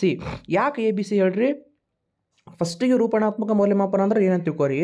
ರೂಪಣಾತ್ಮಕ ಮಗುವನ್ನು ರೂಪಿಸಲಿಕ್ಕೆ ಅಂದ್ರೆ ವರ್ಷವಿಡೀ ಪೂರ್ತಿ ನಾವೇನು ಮಾಡ್ತೀವಿ? ಮಗುವನ್ನು ಪಾಠಗಳ ಜೊತೆಯಲ್ಲಿಯೇ ಕಿರು ಪರೀಕ್ಷೆಗಳನ್ನ ಇಟ್ಕೋತಾ, ಅಥವಾ ಘಟಕ ಪರೀಕ್ಷೆಗಳನ್ನ ಇಟ್ಕೋತಾ, ಅಥವಾ ಸಹಪಠ್ಯ ಚಟುವಟಿಕೆಯ ಮೂಲಕ ಪ್ರಯೋಗಗಳ ಮೂಲಕ ಮಗುವಿಗೆ ನಾವು ಕಾಲಕ್ಕನುಗುಣವಾಗಿ ಮಾಪನ ಮಾಡ್ತೀವಿ. ಯಾಕೆ ಮಾಪನ ಮಾಡ್ತೀವಿ? ನಾವು ಕಲಿಸಿರ್ತಕ್ಕಂಥ ಪಾಠ ಆ ಮಗುವಿಗೆ ಎಷ್ಟು ಅರ್ಥ ಆಗ್ಯದ, ಆಮೇಲೆ ಮತ್ತೆ ಅದರಲ್ಲಿ ಏನು ಸುಧಾರಣೆಗಳನ್ನ ನಾವು ತರಬೇಕಂತೇಳಿ ಈ ರೀತಿ ಸಣ್ಣ ಮೌಲ್ಯಮಾಪನಗಳನ್ನ ಮಾಡ್ಕೋತ ಬರುವುದಕ್ಕೆ ನಾವು ಏನಂತ ಕರಿತೀವಿ? ರೂಪಣಾತ್ಮಕ ಅಂತ ಕರಿತೀವಿ. ಇನ್ನು ಸಂಕಲನಾತ್ಮಕ ಅಂತಂದ್ರೆ ವರ್ಷಾಂತ್ಯದಲ್ಲಿ ತೆಗೆದುಕೊಳ್ತಕ್ಕಂಥ ಪರೀಕ್ಷೆಗಳು. ಹೌದಾ? ನೆನ್ಪಿಟ್ಕೊಂಡ್ಬಿಡ್ರಿ. ಇಲ್ಲಿ ನೈದಾನಿಕ ಪರೀಕ್ಷೆಗಳನ್ನು ಒಳಗೊಂಡೈತಿ, ರಸಪ್ರಶ್ನೆ ಮತ್ತು ಗೃಹ ಕಾರ್ಯಗಳನ್ನು ಒಳಗೊಂಡೈತಿ, ಯೋಜನಾ ಕಾರ್ಯ ಮತ್ತು ನಿಯೋಜಿತ ಕಾರ್ಯಗಳನ್ನು ಏನಾಗೈತಿ? ರೂಪಣಾತ್ಮಕ ಮೌಲ್ಯಮಾಪನ ಒಳಗೊಂಡೈತಿ. ಆದ್ರೆ ಸೆಮೆಸ್ಟರ್ ಅವಧಿಯಲ್ಲಿ ಕಿರು ಪರೀಕ್ಷೆಯನ್ನು ತೆಗೆದುಕೊಳ್ತಕ್ಕಂಥದ್ದು ಇಲ್ಲಿ ಬರಂಗಿಲ್ಲ. ಅದು ಎಲ್ಲಿ ಬರ್ತೈತಿ ಅಂತಂದ್ರೆ SA ಸಮೇಟಿವ್ ಅಸೆಸ್ಮೆಂಟ್ದಲ್ಲಿ ಬರ್ತೈತಿ. ರೂಪಣಾತ್ಮಕ ಮೌಲ್ಯಮಾಪನ ಅಂತಂದ್ರೆ ಫಾರ್ಮೇಟಿವ್ ಅಸೆಸ್ಮೆಂಟ್ನಲ್ಲಿ ಅದು ಬರೋಂಗಿಲ್ಲ. ಫಾರ್ಮೇಟಿವ್ ಅಂತಂದ್ರೆ ಫಾರ್ಮ್ ಮಾಡೋದು, ವಿದ್ಯಾರ್ಥಿಯನ್ನು ರೂಪಿಸೋದು, ಬೆಳವಣಿಗೆ ಮಾಡೋದು, ಡೆವಲಪ್ಮೆಂಟ್ ಮಾಡೋದ್ರಲ್ಲಿ ಬರ್ತೈತಿ ನೋಡ್ರಿ.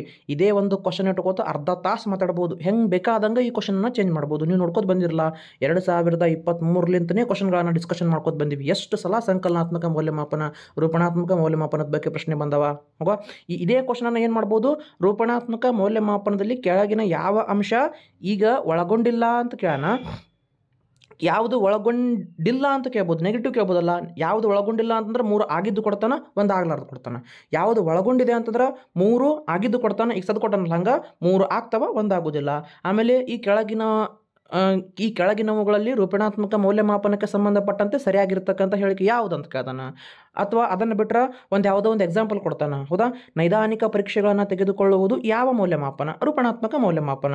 ರಸಪ್ರಶ್ನೆ ಮತ್ತು ಗೃಹ ಕಾರ್ಯಗಳನ್ನು ತೆಗೆದುಕೊಳ್ಳತಕ್ಕಂಥದ್ದು ಎಂತಹ ಮೌಲ್ಯಮಾಪನ? ರೂಪಣಾತ್ಮಕ ಮೌಲ್ಯಮಾಪನ. ಯೋಜನಾ ಕಾರ್ಯ ಮತ್ತು ನಿಯೋಜಿತ ಕಾರ್ಯಗಳನ್ನು ಒಳಗೊಂಡಿರ್ತಕ್ಕಂಥದ್ದು ಎಂತಹ ಮೌಲ್ಯಮಾಪನ? ರೂಪಣಾತ್ಮಕ ಮೌಲ್ಯಮಾಪನ. ಹೌದಾ, ಮಗುವಿನ ಜೊತೆಯಾಗಿ ಮಗುವಿನ ಕಲಿಕೆಯೊಂದಿಗೆ ನಾವು ಮೌಲ್ಯಮಾಪನವನ್ನು ತೆಗೆದುಕೊಳ್ತಕ್ಕಂಥದ್ದು ಎಂತಹ ಮೌಲ್ಯಮಾಪನ? ರೂಪಣಾತ್ಮಕ ಮೌಲ್ಯಮಾಪನ. ಹಿಂಗೆ ಫ್ರೇಮ್ ಆಗ್ತಾವೆ ಕ್ವಶನ್. ಒಂದು ಕ್ವಶನ್ ನಾವು ಡಿಸ್ಕಷನ್ ಮಾಡಕತ್ತೀವಿ ಅಂತಂದ್ರೆ 360 ಡಿಗ್ರಿ ನಾವು ರೊಟೇಷನ್ ಆಗಿ ವಿಚಾರ ಮಾಡಬೇಕು. ನೆನ್ಪಿಟ್ಕೋರಿ, ಯಾವಾಗ ನಾವು ಕ್ವಶನನ್ನು ಹಿಂದೆ ಮುಂದೆ ಟ್ವಿಸ್ಟ್ ಮಾಡಿ ಬೇರೆ ಬೇರೆ ಹೆಂಗೆ ಕೇಳ್ಬೋದು ಅಂತೇಳಿ ವಿಚಾರಧಾರೆಯಿಂದ ಏನು ಓದ್ತೀವಲ್ಲ, ಅದು ಏನಾಗ್ತೈತಿ ನಮಗೆ ಬಹಳ ಪರಿಣಾಮಕಾರಿಯಾಗಿ ಹೋಗ್ತೈತಿ. ಯಾಕೆ ನಾವು ಕ್ವಶನ್ ಪೇಪರ್ನ ಬಿಡಿಸ್ಬೇಕಂದ್ರೆ ಈ ಒಂದು ಉದ್ದೇಶಕ್ಕೋಸ್ಕರ ಕ್ವಶನ್ ಪೇಪರ್ನ ಬಿಡಿಸ್ಬೇಕು. ನೋಡ್ರಿ ಹೆಂಗೈತಲ್ಲ ಮಜಾ ಕ್ವಶನ್ ಇದು. ಈ ಕ್ವಶನ್ ಬೇಕಾದಂಗೆ ಹಿಂಗೆ ಕೇಳೋಣ. ಈಗ ನಾ ಯಾವ್ಯಾವ ಆ್ಯಂಗಲ್ಲಿಂದ ಕ್ವಶನ್ಗಳನ್ನ ಫ್ರೇಮ್ ಮಾಡ್ಕೋತ ಹೋದ್ನಲ್ಲ, ಹಾಗೆ ಕ್ವಶನ್ ಆಗ್ಯಾವಿಲ್ಲ ನೋಡ್ರಿ. ತೆಗೆದು ನೋಡ್ರಿ 2023 ಕ್ವಶನ್ ಪೇಪರ್ ತೆಗೆದು ನೋಡ್ರಿ, 22 ನೋಡ್ರಿ, 21 ನೋಡ್ರಿ, 20 ಕ್ವಶನ್ ಪೇಪರ್ ನೋಡ್ರಿ, 19 ನೋಡ್ರಿ, 17 ನೋಡ್ರಿ, 15 ನೋಡ್ರಿ, 14 ನೋಡ್ರಿ. ಕ್ವಶನ್ಗಳು ಕೇಳ್ತಕ್ಕಂಥ ಮೆಥಡ್ ನಮಗೆ ಭಾಳ ಮುಖ್ಯ. ಸಿಲೆಬಸ್ ಅಂತರೂ ಎಲ್ಲರಿಗೂ ಗೊತ್ತಿರ್ತೈತಿ. ರೂಪಣಾತ್ಮಕ ಮೌಲ್ಯಮಾಪನ ಎಲ್ಲರಿಗೂ ಗೊತ್ತು, ಸಂಕಲನಾತ್ಮಕ ಮೌಲ್ಯಮಾಪನ ಎಲ್ಲರಿಗೂ ಗೊತ್ತು. ಬಟ್ ಎಕ್ಸಾಮ್ದಲ್ಲಿ ಯಾವ ರೀತಿ ನಾವು ಕ್ವಶನ್ಗಳನ್ನ ಬಿಡಿಸ್ಬೇಕಂತಕ್ಕಂಥದ್ದು ಭಾಳ ಪ್ರಮುಖವಾಗಿರ್ತೈತಿ. ಒಂದು ಕ್ವಶನ್ ಓದಾಕತ್ತೀನಿ ಅಂತಂದ್ರೆ 10 ಸಲ ವಿಚಾರ ಮಾಡ್ಬೇಕು ಆ ಕ್ವಶನ್ ಬಗ್ಗೆ ನಾವು. ಆವಾಗ ಏನಾಗ್ತೈತಿ, ಆ ಕ್ವಶನ್ ಬಿಡಿಸೋದಕ್ಕೂ ನಮಗೆ ಸಾರ್ಥಕತೆ ಆಗ್ತೈತಿ. ಓಕೆ, ನೆಕ್ಸ್ಟ್ ಕ್ವಶನ್ ನೋಡೋಣ. ನೋಡ್ರಿ, 4ನೇ ತರಗತಿಯ ಪರಿಸರ ಅಧ್ಯಯನ ಪಠ್ಯಪುಸ್ತಕದಲ್ಲಿ ಪರಿಕಲ್ಪನೆಯ ವಿವರಣೆಯ ನಂತರ ಪ್ರಶ್ನೆಗಳನ್ನು ಮತ್ತು ಉತ್ತರಿಸಲು ಖಾಲಿ ಜಾಗವನ್ನು ಪಠ್ಯಪುಸ್ತಕದಲ್ಲಿ ನೀಡಲಾಗಿದೆ. ಇದು ಖಾತ್ರಿಪಡಿಸುವುದು. ಹೇಳಿನಲ್ಲ, ಆ ಪಠ್ಯದ ಜೊತೆಗೇ, ಆ ಪಾಠದ ಜೊತೆಗೇ, ಆ ಒಂದು ಅಧ್ಯಾಯದ ಜೊತೆಗೇ ಏನು ಮಾಡ್ಯಾರಲ್ಲಿ, ಪ್ರಶ್ನೆಗಳನ್ನು ಉತ್ತರಿಸಲು ಖಾಲಿ ಜಾಗವನ್ನು ಬಿಟ್ಟಾರ. ಯಾಕೆ ಬಿಟ್ಟಾರ ಹೇಳ್ರಿ? ರೂಪಣೆ, ಆ ಪಾಠಕ್ಕೆ ಸಂಬಂಧಪಟ್ಟಂತೆ ಮಗು ಎಷ್ಟು ಅರ್ಥ ಮಾಡ್ಕೊಂಡೈತೆ ಅನ್ನೋದೇ ರೂಪಣಾತ್ಮಕ. ಹೇಳಿನಲ್ಲ ನಾನು, ಎಷ್ಟು ಚಂದ ಕೇಳ ನೋಡ್ರಿ ಕ್ವಶನ್. ಒಂದೇ ಕ್ವಶನ್ ಪೇಪರ್ನ ಎಷ್ಟು ಮಜಾ ಕ್ವಶನ್ ಅದಾವ, ಮತ್ತು ಎಷ್ಟು ಚಂದ, ಎಷ್ಟು ಟ್ವಿಸ್ಟ್ ಮಾಡಿ ಕ್ವಶನ್ ಕೇಳಲ್ಲ. ನಾ ಹಿಂದೆ ಹೇಳಿದ್ದೇ ರಿಪೀಟ್ ಆಗಿತ್ತಲ್ಲ, ಇಲ್ಲಿ ಕ್ವಶನ್ಗಳು ಹೆಂಗೆ ಆಪ್ಷನ್ಗಳನ್ನು ಹೆಂಗೆ ಅಪ್ಲೈಡ್ ಕೊಡ್ತಾನೆ ಅಂತಂದ್ರೆ, ಆ ಅಪ್ಲೈಡ್ ಕೊಟ್ಟಿರ್ತಕ್ಕಂಥ ಸೆಂಟೆನ್ಸ್ಗಳನ್ನು ನಿಮಗೆ ಕ್ಯಾಚ್ ಮಾಡ್ತಕ್ಕಂಥ ಏನು ಸಾಮರ್ಥ್ಯ ಬರ್ಬೇಕು. ಅದು ಕ್ವಶನ್ ಪೇಪರ್ಗಳನ್ನ ನೀವು ಎಷ್ಟು ಬಿಡಿಸ್ತಾ ಹೋಗ್ತಿರಲ್ಲ ಅವಾಗ ಆ ಮನೋಧೋರಣೆ ನಿಮಗೆ ಬಂದೇ ಬರ್ತೈತಿ. ನೋಡ್ರಿ, ಆವಾಗ ಹಿಂದಿನ ಕ್ವಶನ್ನಾಗ ಏನಿತ್ತು, ಇಡೀ 3 ಏನು ಕೊಟ್ಟಿದ್ದ, ರೂಪಣಾತ್ಮಕ ಮೌಲ್ಯಮಾಪನದ ಬಗ್ಗೆ 3 ಸರಿಯಾಗಿರ್ತಕ್ಕಂಥ ಹೇಳಿಕೆ ಕೊಟ್ಟಿದ್ದ. ಇಲ್ಲಿ ಡೈರೆಕ್ಟಾಗಿ ಕೊಟ್ಟಾನವ. 4ನೇ ತರಗತಿ ಪಠ್ಯಪುಸ್ತಕ ಐತಿ, ಆ ಪಠ್ಯಪುಸ್ತಕದಲ್ಲಿ ಏನೈತಿ, ಪ್ರಶ್ನೆಗಳಾದವ. ಆ ಪ್ರಶ್ನೆಗಳನ್ನ ಪಾಠ ಮುಗಿದಿಂದ ಪ್ರಶ್ನೆ ಕೊಟ್ಟಾರ, ಖಾಲಿ ಜಾಗ ಕೊಟ್ಟಾರ, ಮಕ್ಕಳಲ್ಲಿ ಉತ್ತರ ಕೊಡಬೇಕು. ಇದು ಎಂಥ ಮೌಲ್ಯಮಾಪನ? ರೂಪಣಾತ್ಮಕ. ಯಾಕೆ ಮಗು ರೂಪಣೆಗೊಳ್ಳಕತ್ತೈತಿ. ಯಾವುದರ ಬಗ್ಗೆ ರೂಪಣೆ? ಆ ಪಾಠ ಕೊಟ್ಟಾರಿ, ಆ ಪಾಠ ಕೇಳೈತಿ, ಆ ಪಾಠ ಎಷ್ಟಾಗಿತ್ತು ಅಂದ್ರೆ ಅಂಡರ್ಸ್ಟ್ಯಾಂಡ್ ಆಗ್ಬೇಕಂದ್ರೆ ಆ ಪ್ರಶ್ನೆಗಳಿಗೆ ಮಗು ಉತ್ತರಿಸ್ಬೇಕು. ಉತ್ತರಿಸ್ಲಿಕ್ಕಂತಂದ್ರೆ ಮಗು ಯಾವುದೋ ಒಂದು ಮಗು ಹಿಂದುಳಿದಿತ್ತಂದ್ರೆ ಅದಕ್ಕೆ ನೈದಾನಿಕ ಪರೀಕ್ಷೆನ ತೆಗೆದುಕೊಳ್ಬೇಕು. ನೈದಾನಿಕ ಪರೀಕ್ಷೆಯಲ್ಲಿ ಇರ್ತಕ್ಕಂಥ ಮಕ್ಕಳಿಗೆ ಮತ್ತೆ ಪರಿಹಾರ ಬೋಧನೆಯನ್ನು ಮಾಡ್ಬೇಕು. ಎಷ್ಟು ಚಂದ ಅದ ನೋಡ್ರಿ ಇದು. ಒಂದಕ್ಕೊಂದು ಕೊಂಡಿಗಳು ಬೆಸ್ಕೋತ ಹೋಗ್ತಾವ. ಟಿ ಅಂದ್ರೆ ಹಂಗೆ. ನೆಕ್ಸ್ಟ್ ಕ್ವಶನ್, ಟ್ರಾಫಿಕ್ ಸಿಗ್ನಲ್ಗಳನ್ನು ಆಲಿಸುವಿಕೆಯ ನಂತರ, ಅಂದ್ರೆ ನಾನು ಟ್ರಾಫಿಕ್ ಸಿಗ್ನಲ್ಗಳನ್ನು ಮಕ್ಕಳಿಗೆ ಹೇಳಾಕತ್ತೀನಿ.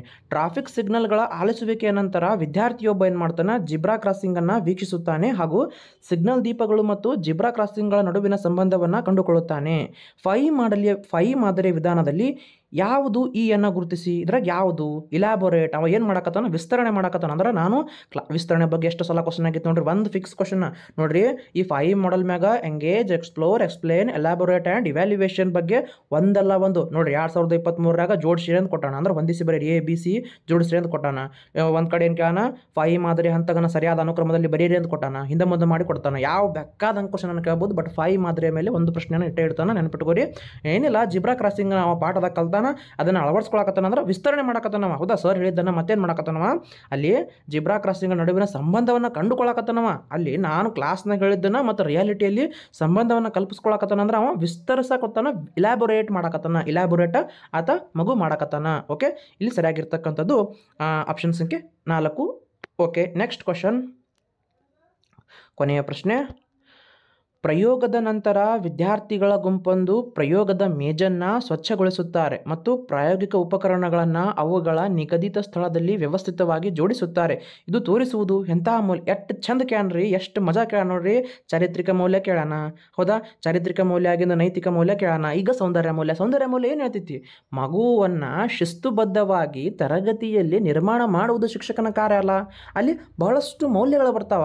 ಚಾರಿತ್ರಿಕ ಮೌಲ್ಯ, ಬೌದ್ಧಿಕ ಮೌಲ್ಯ, ನೈತಿಕ ಮೌಲ್ಯ, ಸೌಂದರ್ಯ ಮೌಲ್ಯ, ಪ್ರಕ್ರಿಯಾ ಮೌಲ್ಯ, ಹೌದಾ, ಎಷ್ಟೋ ಪ್ರತಿಯೊಂದು ಮೌಲ್ಯಗಳಿಂದನೇ ಮಗು ಏನು ಮಾಡ್ತೈತಿ, ತನ್ನ ಒಂದು ವೈಯಕ್ತಿಕ ನೆಲೆಗಟ್ಟಿನಲ್ಲಿ ಬೆಳ್ಕೋತ ಹೋಗ್ತೈತಿ. ನೋಡ್ರಿ, ಈಗ ಯಾವುದೋ ಒಬ್ಬ ವಿದ್ಯಾರ್ಥಿಗೆ ನೀವು ಅವನಿಗೆ ಚೆಂದಾಗಿ ತಿಳಿಸಿ ಶಿಸ್ತಾಗಿ ಹಿಂಗೆ ಇರಬೇಕಪ್ಪ, ಚೆಂದಾಗಿ ಸಿಸ್ಟಮೆಟಿಕ್ ಆಗಿ ಎಲ್ಲ ಸಾಮಾನುಗಳನ್ನು ತರಗತಿನಾಗ ಇಡಬೇಕು, ಜೋಡಿಸ್ಬೇಕು ಅಂತೇಳಿ ನೀವು ಹೇಳ್ಕೋತ ಬಂದ್ರೆ ಅವನಲ್ಲಿ ಆಟೋಮೆಟಿಕ್ ಆಗನೇ ಸೌಂದರ್ಯ ಪ್ರಜ್ಞೆ ಬಂದೇ ಬಿಡ್ತೈತಿ, ಸೌಂದರ್ಯ ಮೌಲ್ಯ ಬೆಳೆಸ್ಕೋತ ಬರ್ತಾನ. ಹೌದಾ, ಮತ್ತೆ ತರಗತಿನಲ್ಲಿ ಯಾವುದೋ ಒಂದು ಟೈಮ್ನಾಗ ನೋಡ್ರಪ್ಪ, ನಿಮ್ಮ ಸಹೋದರನ ಎಲ್ಲೋ ಬಿದ್ದಾಗ ಅವನಿಗೆ ನೀವು ಸರಿಯಾಗಿ ಪ್ರಥಮ ಚಿಕಿತ್ಸೆಯನ್ನು ಮಾಡಬೇಕು, ಅವನಿಗೆ ಔಷಧಿ ಗಾಯ ಹಚ್ಚಬೇಕು, ಇಂಥವೆಲ್ಲ ಹೇಳಿದ್ರೆ ಅವನಲ್ಲಿ ನೈತಿಕ ಮೌಲ್ಯ ಬೆಳಿತಾವ. ಹೌದಾ, ಯಾವುದೋ ಒಂದು ಪಾಠವನ್ನು ಹೇಳೋ ಮುಂದೆ ಬೇರೆ ಬೇರೆ ಉದಾಹರಣೆಗಳನ್ನ, ಚರಿತ್ರೆಗಳನ್ನ, ಹೌದಾ, ಭೌಗೋಳಿಕ ಸಂದರ್ಭಗಳನ್ನ ಹೇಳಿದ್ರೆ ಅದು ಚಾರಿತ್ರಿಕ ಮೌಲ್ಯ ಆಗ್ತೈತಿ. ಎಷ್ಟು ಚಂದ ಐತಿ ನೋಡ್ರಿ ಸಿಲೆಬಸ್ ಇದು. ಓಕೆ, ಇಷ್ಟು ಕ್ವಶನ್ಗೆ ನೆನ್ಪಿಟ್ಕೋರಿ, ತುಂಬ ಸಿಂಪಲ್ ಇದ್ದಿದ್ದು. ಇದಕ್ಕೆ ಸೌಂದರ್ಯ ಮೌಲ್ಯ ಬೆಳವಣಿಗೆ ಆಗ್ತೈತಿ ಮಕ್ಕಳಲ್ಲಿ. ಮತ್ತೆ ಏನು ಮಾಡೋಣ, ಪೇಪರ್ 2ಕ್ಕೆ ಸಂಬಂಧಪಟ್ಟಂಥ ಕೆಲವೊಂದಿಷ್ಟು ಗಣಿತ ಮತ್ತು ವಿಜ್ಞಾನಕ್ಕೆ ಸಂಬಂಧಪಟ್ಟಂತೆ ಪೇಪರ್ 2, ಪೇಪರ್ 1, ಪೇಪರ್ 2 ಎರಡಕ್ಕೂ ಬೋಧನಾಶಾಸ್ತ್ರ ಇನ್ಕ್ಲೂಡ್ ಆಗೇ ಆಗ್ತೈತಿ. ಇದೇ ಅಂತಲ್ಲ, ಪ್ರತಿಯೊಂದು ಕ್ರೈಟೇರಿಯಾದಾಗೂ ಬೋಧನಾಶಾಸ್ತ್ರಕ್ಕೆ ಸಂಬಂಧಪಟ್ಟಂತೆ ಪ್ರಶ್ನೆಗಳನ್ನು ಓದಲೇಬೇಕು. ಯಾಕಂದ್ರೆ ಅಲ್ಲಿ ಯಾವ ರೀತಿ ಹೆಂಗೆ ಕ್ವಶನ್ ಕ್ಯಾನ್ ಅನ್ನೋದು ಭಾಳ ಮುಖ್ಯ ನಮಗೆ. ಹೌದಾ, ಅದಕ್ಕೆ ಏನು ಮಾಡೋಣ, ನೆಕ್ಸ್ಟ್ ಕ್ಲಾಸ್ನಲ್ಲಿ ಪೇಪರ್ 2ಕ್ಕೆ ಸಂಬಂಧಪಟ್ಟಂತೆ ಗಣಿತ ಮತ್ತು ಈಗ ಪೇಪರ್ 1 ಇಷ್ಟು ಕ್ಲಾಸ್ಗಳು ಪೇಪರ್ 1 ಮತ್ತು ಪೇಪರ್ 2 ಎರಡಕ್ಕೂ ಸಂಬಂಧಪಡ್ತಾವೆ, ನೆನ್ಪಿಟ್ಕೋರಿ. ಆಮೇಲೆ ಈಗ ನಾಳೆಗೆ ಏನು ಮಾಡ್ತೀನಿ, ಪೇಪರ್ 2ಕ್ಕೆ ಸಂಬಂಧಪಟ್ಟಂತೆ ಗಣಿತ ಮತ್ತು ವಿಜ್ಞಾನಕ್ಕೆ ಸಂಬಂಧಪಟ್ಟಂಥ ಬೋಧನಾಶಾಸ್ತ್ರದಲ್ಲಿ ಹೆಂಗೆ ಪ್ರಶ್ನೆಗಳಾಗ್ಯಾವ ಅಂತೇಳಿ ಅವೊಂದಿಷ್ಟು ಒಂದು 4-5 ಕ್ಲಾಸ್ಗಳನ್ನು ಮಾಡೋಣ. ಆ ಕ್ಲಾಸ್ ಮುಗ್ದಿಂದ ಏನು ಮಾಡೋಣ, ಸಬ್ಜೆಕ್ಟ್ಗಳ ಮೇಲೆ, ಪರಿಸರ ಅಧ್ಯಯನದ ಮೇಲೆ ಹೆಂಗೆ ಕ್ವಶನ್ ಆಗ್ಯಾವಲ್ಲ ಅವೊಂದಿಷ್ಟು ಒಂದು 300ಕ್ಕಿಂತ ಹೆಚ್ಚು ಕ್ವಶನ್ ಅದಾವ. ಅವೊಂದಿಷ್ಟು ನಿಮ್ಗೆ ಕೂಡ ಒಂದು 4-5 ದಿನದಾಗ ಡಿಸ್ಕಷನ್ ಮಾಡೋಣ ಅಂತ. ಸ್ವಲ್ಪ ಎಲ್ಲರಿಗೂ ಫಸ್ಟ್ ಟೈಮ್ ಯಾರು TET ಬರೆಯಾಕತ್ತೀರಿ ಅವರಿಗೂ ಹೆಲ್ಪ್ಫುಲ್ ಆಗ್ತೈತಿ. ಆಮೇಲೆ ಯಾರು ಸ್ಕೋರ್ ಸಲುವಾಗಿ ಕಟ್ಟಿರಲ್ಲ ಅವರಿಗಂತೂ ಬೆಸ್ಟ್ ರಿವಿಷನ್ ಆಗ್ತೈತಿ. ಮತ್ತೇನು ಮಾಡೋಣ, ಕನ್ನಡ ಗ್ರಾಮರ್ ಕೇಳಿದ್ರಿ, ಸಂಪೂರ್ಣವಾಗಿರ್ತಕ್ಕಂಥ ಕನ್ನಡ ಗ್ರಾಮರ್ ತರಗತಿಯನ್ನು ನಾನು ಹೋದ ಕ್ಲಾಸ್ನಲ್ಲೇ ಮಾಡೀನಿ. ಅದರ ಲಿಂಕ್ ನಾನು ಕೆಳಗೆ ಕೊಡ್ತೀನಿ, ಅದನ್ನು ನೋಡ್ಕೊರಿ. ಮತ್ತು ಶಾರ್ಟ್ ಆಗಿರ್ತಕ್ಕಂಥ ವ್ಯಾಕರಣಗಳು ಸದ್ಯಕ್ಕೆ ನಾನು ಸಿರೀಸನ್ನು ಸ್ಟಾರ್ಟ್ ಮಾಡಿದ್ದೆ, ಬಟ್ ನೀವು ಪ್ರೀವಿಯಸ್ ಇಯರ್ ಕ್ವಶನ್ ಪೇಪರ್ ಬಿಡಿಸ್ಕೊಡ್ರಿ ಅಂತ ನಾನು ಆ ಒಂದು ಕನ್ನಡ ಗ್ರಾಮರ್ ಕ್ಲಾಸನ್ನು ಸ್ಟಾಪ್ ಮಾಡೀನಿ. ನಂತರ ಎಲ್ಲಿಗೆ ಬಿಟ್ಟಿನಿ ಅಂದ್ರೆ ಸಂಧಿಗಳಿಗೆ ಬಿಟ್ಟಿನಿ ಸದ. ಅನಂತರ ಸಂಧಿಗಳ ಮುಂದುವರೆದ ಭಾಗವನ್ನು ಇವೆಲ್ಲ ಒಂದು 8-10 ದಿನ ಬಿಟ್ಟು ಆ ಪ್ರತಿಯೊಂದು ಮತ್ತು ಕನ್ನಡ ಗ್ರಾಮರ್ಗೆ ಸಂಬಂಧಪಟ್ಟಂತೆ ಒಂದೊಂದು ಕ್ಲಾಸ್ಗಳನ್ನು ನಾನು ಅಪ್ಲೋಡ್ ಮಾಡ್ಕೊತ ಹೋಗ್ತೀನಿ. ಅವೊಂದಿಷ್ಟು ನಿಮ್ಗೆ ಅನುಕೂಲ ಆಗ್ತೈತಿ. ಅವು ಬ್ಯಾಡ್ರಿ ಸರ್ ಅಂತಂದ್ರೆ ಇಡೀ ಸಂಪೂರ್ಣ ಕನ್ನಡ ವ್ಯಾಕರಣದ ಬಗ್ಗೆ ನಾನು ಹೋದ ವರ್ಷ TETಯಲ್ಲಿ ಏನು ಮಾಡಿದ್ದೆ, 2023 ಕರೆದಿದ್ನಲ್ಲ, ಅವಾಗ ಒಂದು 2-2.5 ತಾಸುಗಳಷ್ಟು ಅದು ಕ್ಲಾಸ್ ಐತಿ. ಅಂದ್ರೆ ಎಕ್ಸಾಮ್ ಪ್ರಿಪ್ರೇಷನ್, ಎಕ್ಸಾಮ್ ಏನು ಕೇಳ್ತಾನಲ್ಲ ಅಷ್ಟೇ ಅಲ್ಲಿ ಚರ್ಚೆ ಮಾಡೀನಿ. ಅಲ್ಲಿ ಬೇಕಾದ್ರೆ ಆ ಕ್ಲಾಸನ್ನು ವಾಚ್ ಮಾಡ್ಬೋದು. ಅದರ ಲಿಂಕ್ ನಾನು ಕೆಳಗೆ ಕೊಟ್ಟಿರ್ತೀನಿ. ಮತ್ತು ಪ್ರತಿಯೊಂದು ಬೋಧನಾಶಾಸ್ತ್ರಕ್ಕೆ ಸಂಬಂಧಪಟ್ಟಂಥ ಕ್ಲಾಸ್ಗಳ ಲಿಂಕ್ನು ನಾನು ಕೆಳಗೆ ನಿಮ್ಗೆ ಡಿಸ್ಕ್ರಿಪ್ಷನ್ ಕೊಡ್ತೀನಿ. ಓಕೆ, ಎಲ್ಲರಿಗೂ ಒಳ್ಳೆಯದಾಗಲಿ, ಚೆನ್ನಾಗಿ ಓದ್ರಿ, ಚೆನ್ನಾಗಿ ಅಧ್ಯಯನ ಮಾಡಿರಿ, ಮ್ಯಾಗ ಪ್ರಾಕ್ಟೀಸ್ ಮಾಡಿರಿ. ಎಲ್ಲರದು 100 ಮೇಲೆ ಸ್ಕೋರ್ ಆಗಲಿ, 120 ಮಾಡಿರಿ, 130ಕ್ಕಿಂತ ಹೆಚ್ಚು ಮಾಡಿರಿ. ಒಳ್ಳೆ ಚೆನ್ನಾಗಿರ್ತಕ್ಕಂಥ ನಾಲೆಜನ್ನು ಪಡ್ಕೋರಿ. ಜ್ಞಾನವನ್ನು ಮೂಲೆಯಿಂದ ಪಡ್ಕೊಳ್ಬೇಕು ಅಂತಕ್ಕಂಥದ್ದೇ ವಿದ್ಯಾರ್ಥಿಯ ಒಂದು ಪ್ರಮುಖವಾಗಿರ್ತಕ್ಕಂಥ ಲಕ್ಷಣ. ಹೌದಾ? ಓಕೆ, ಮತ್ತೆ ಮುಂದಿನ ಒಂದು ತರಗತಿಯಲ್ಲಿ ನಾನು ನಿಮ್ಗೆ ಸಿಗ್ತೀನಿ ಸ್ನೇಹಿತರೆ. ಎಲ್ಲರಿಗೂ ನಮಸ್ಕಾರ ಮತ್ತು ಧನ್ಯವಾದಗಳು.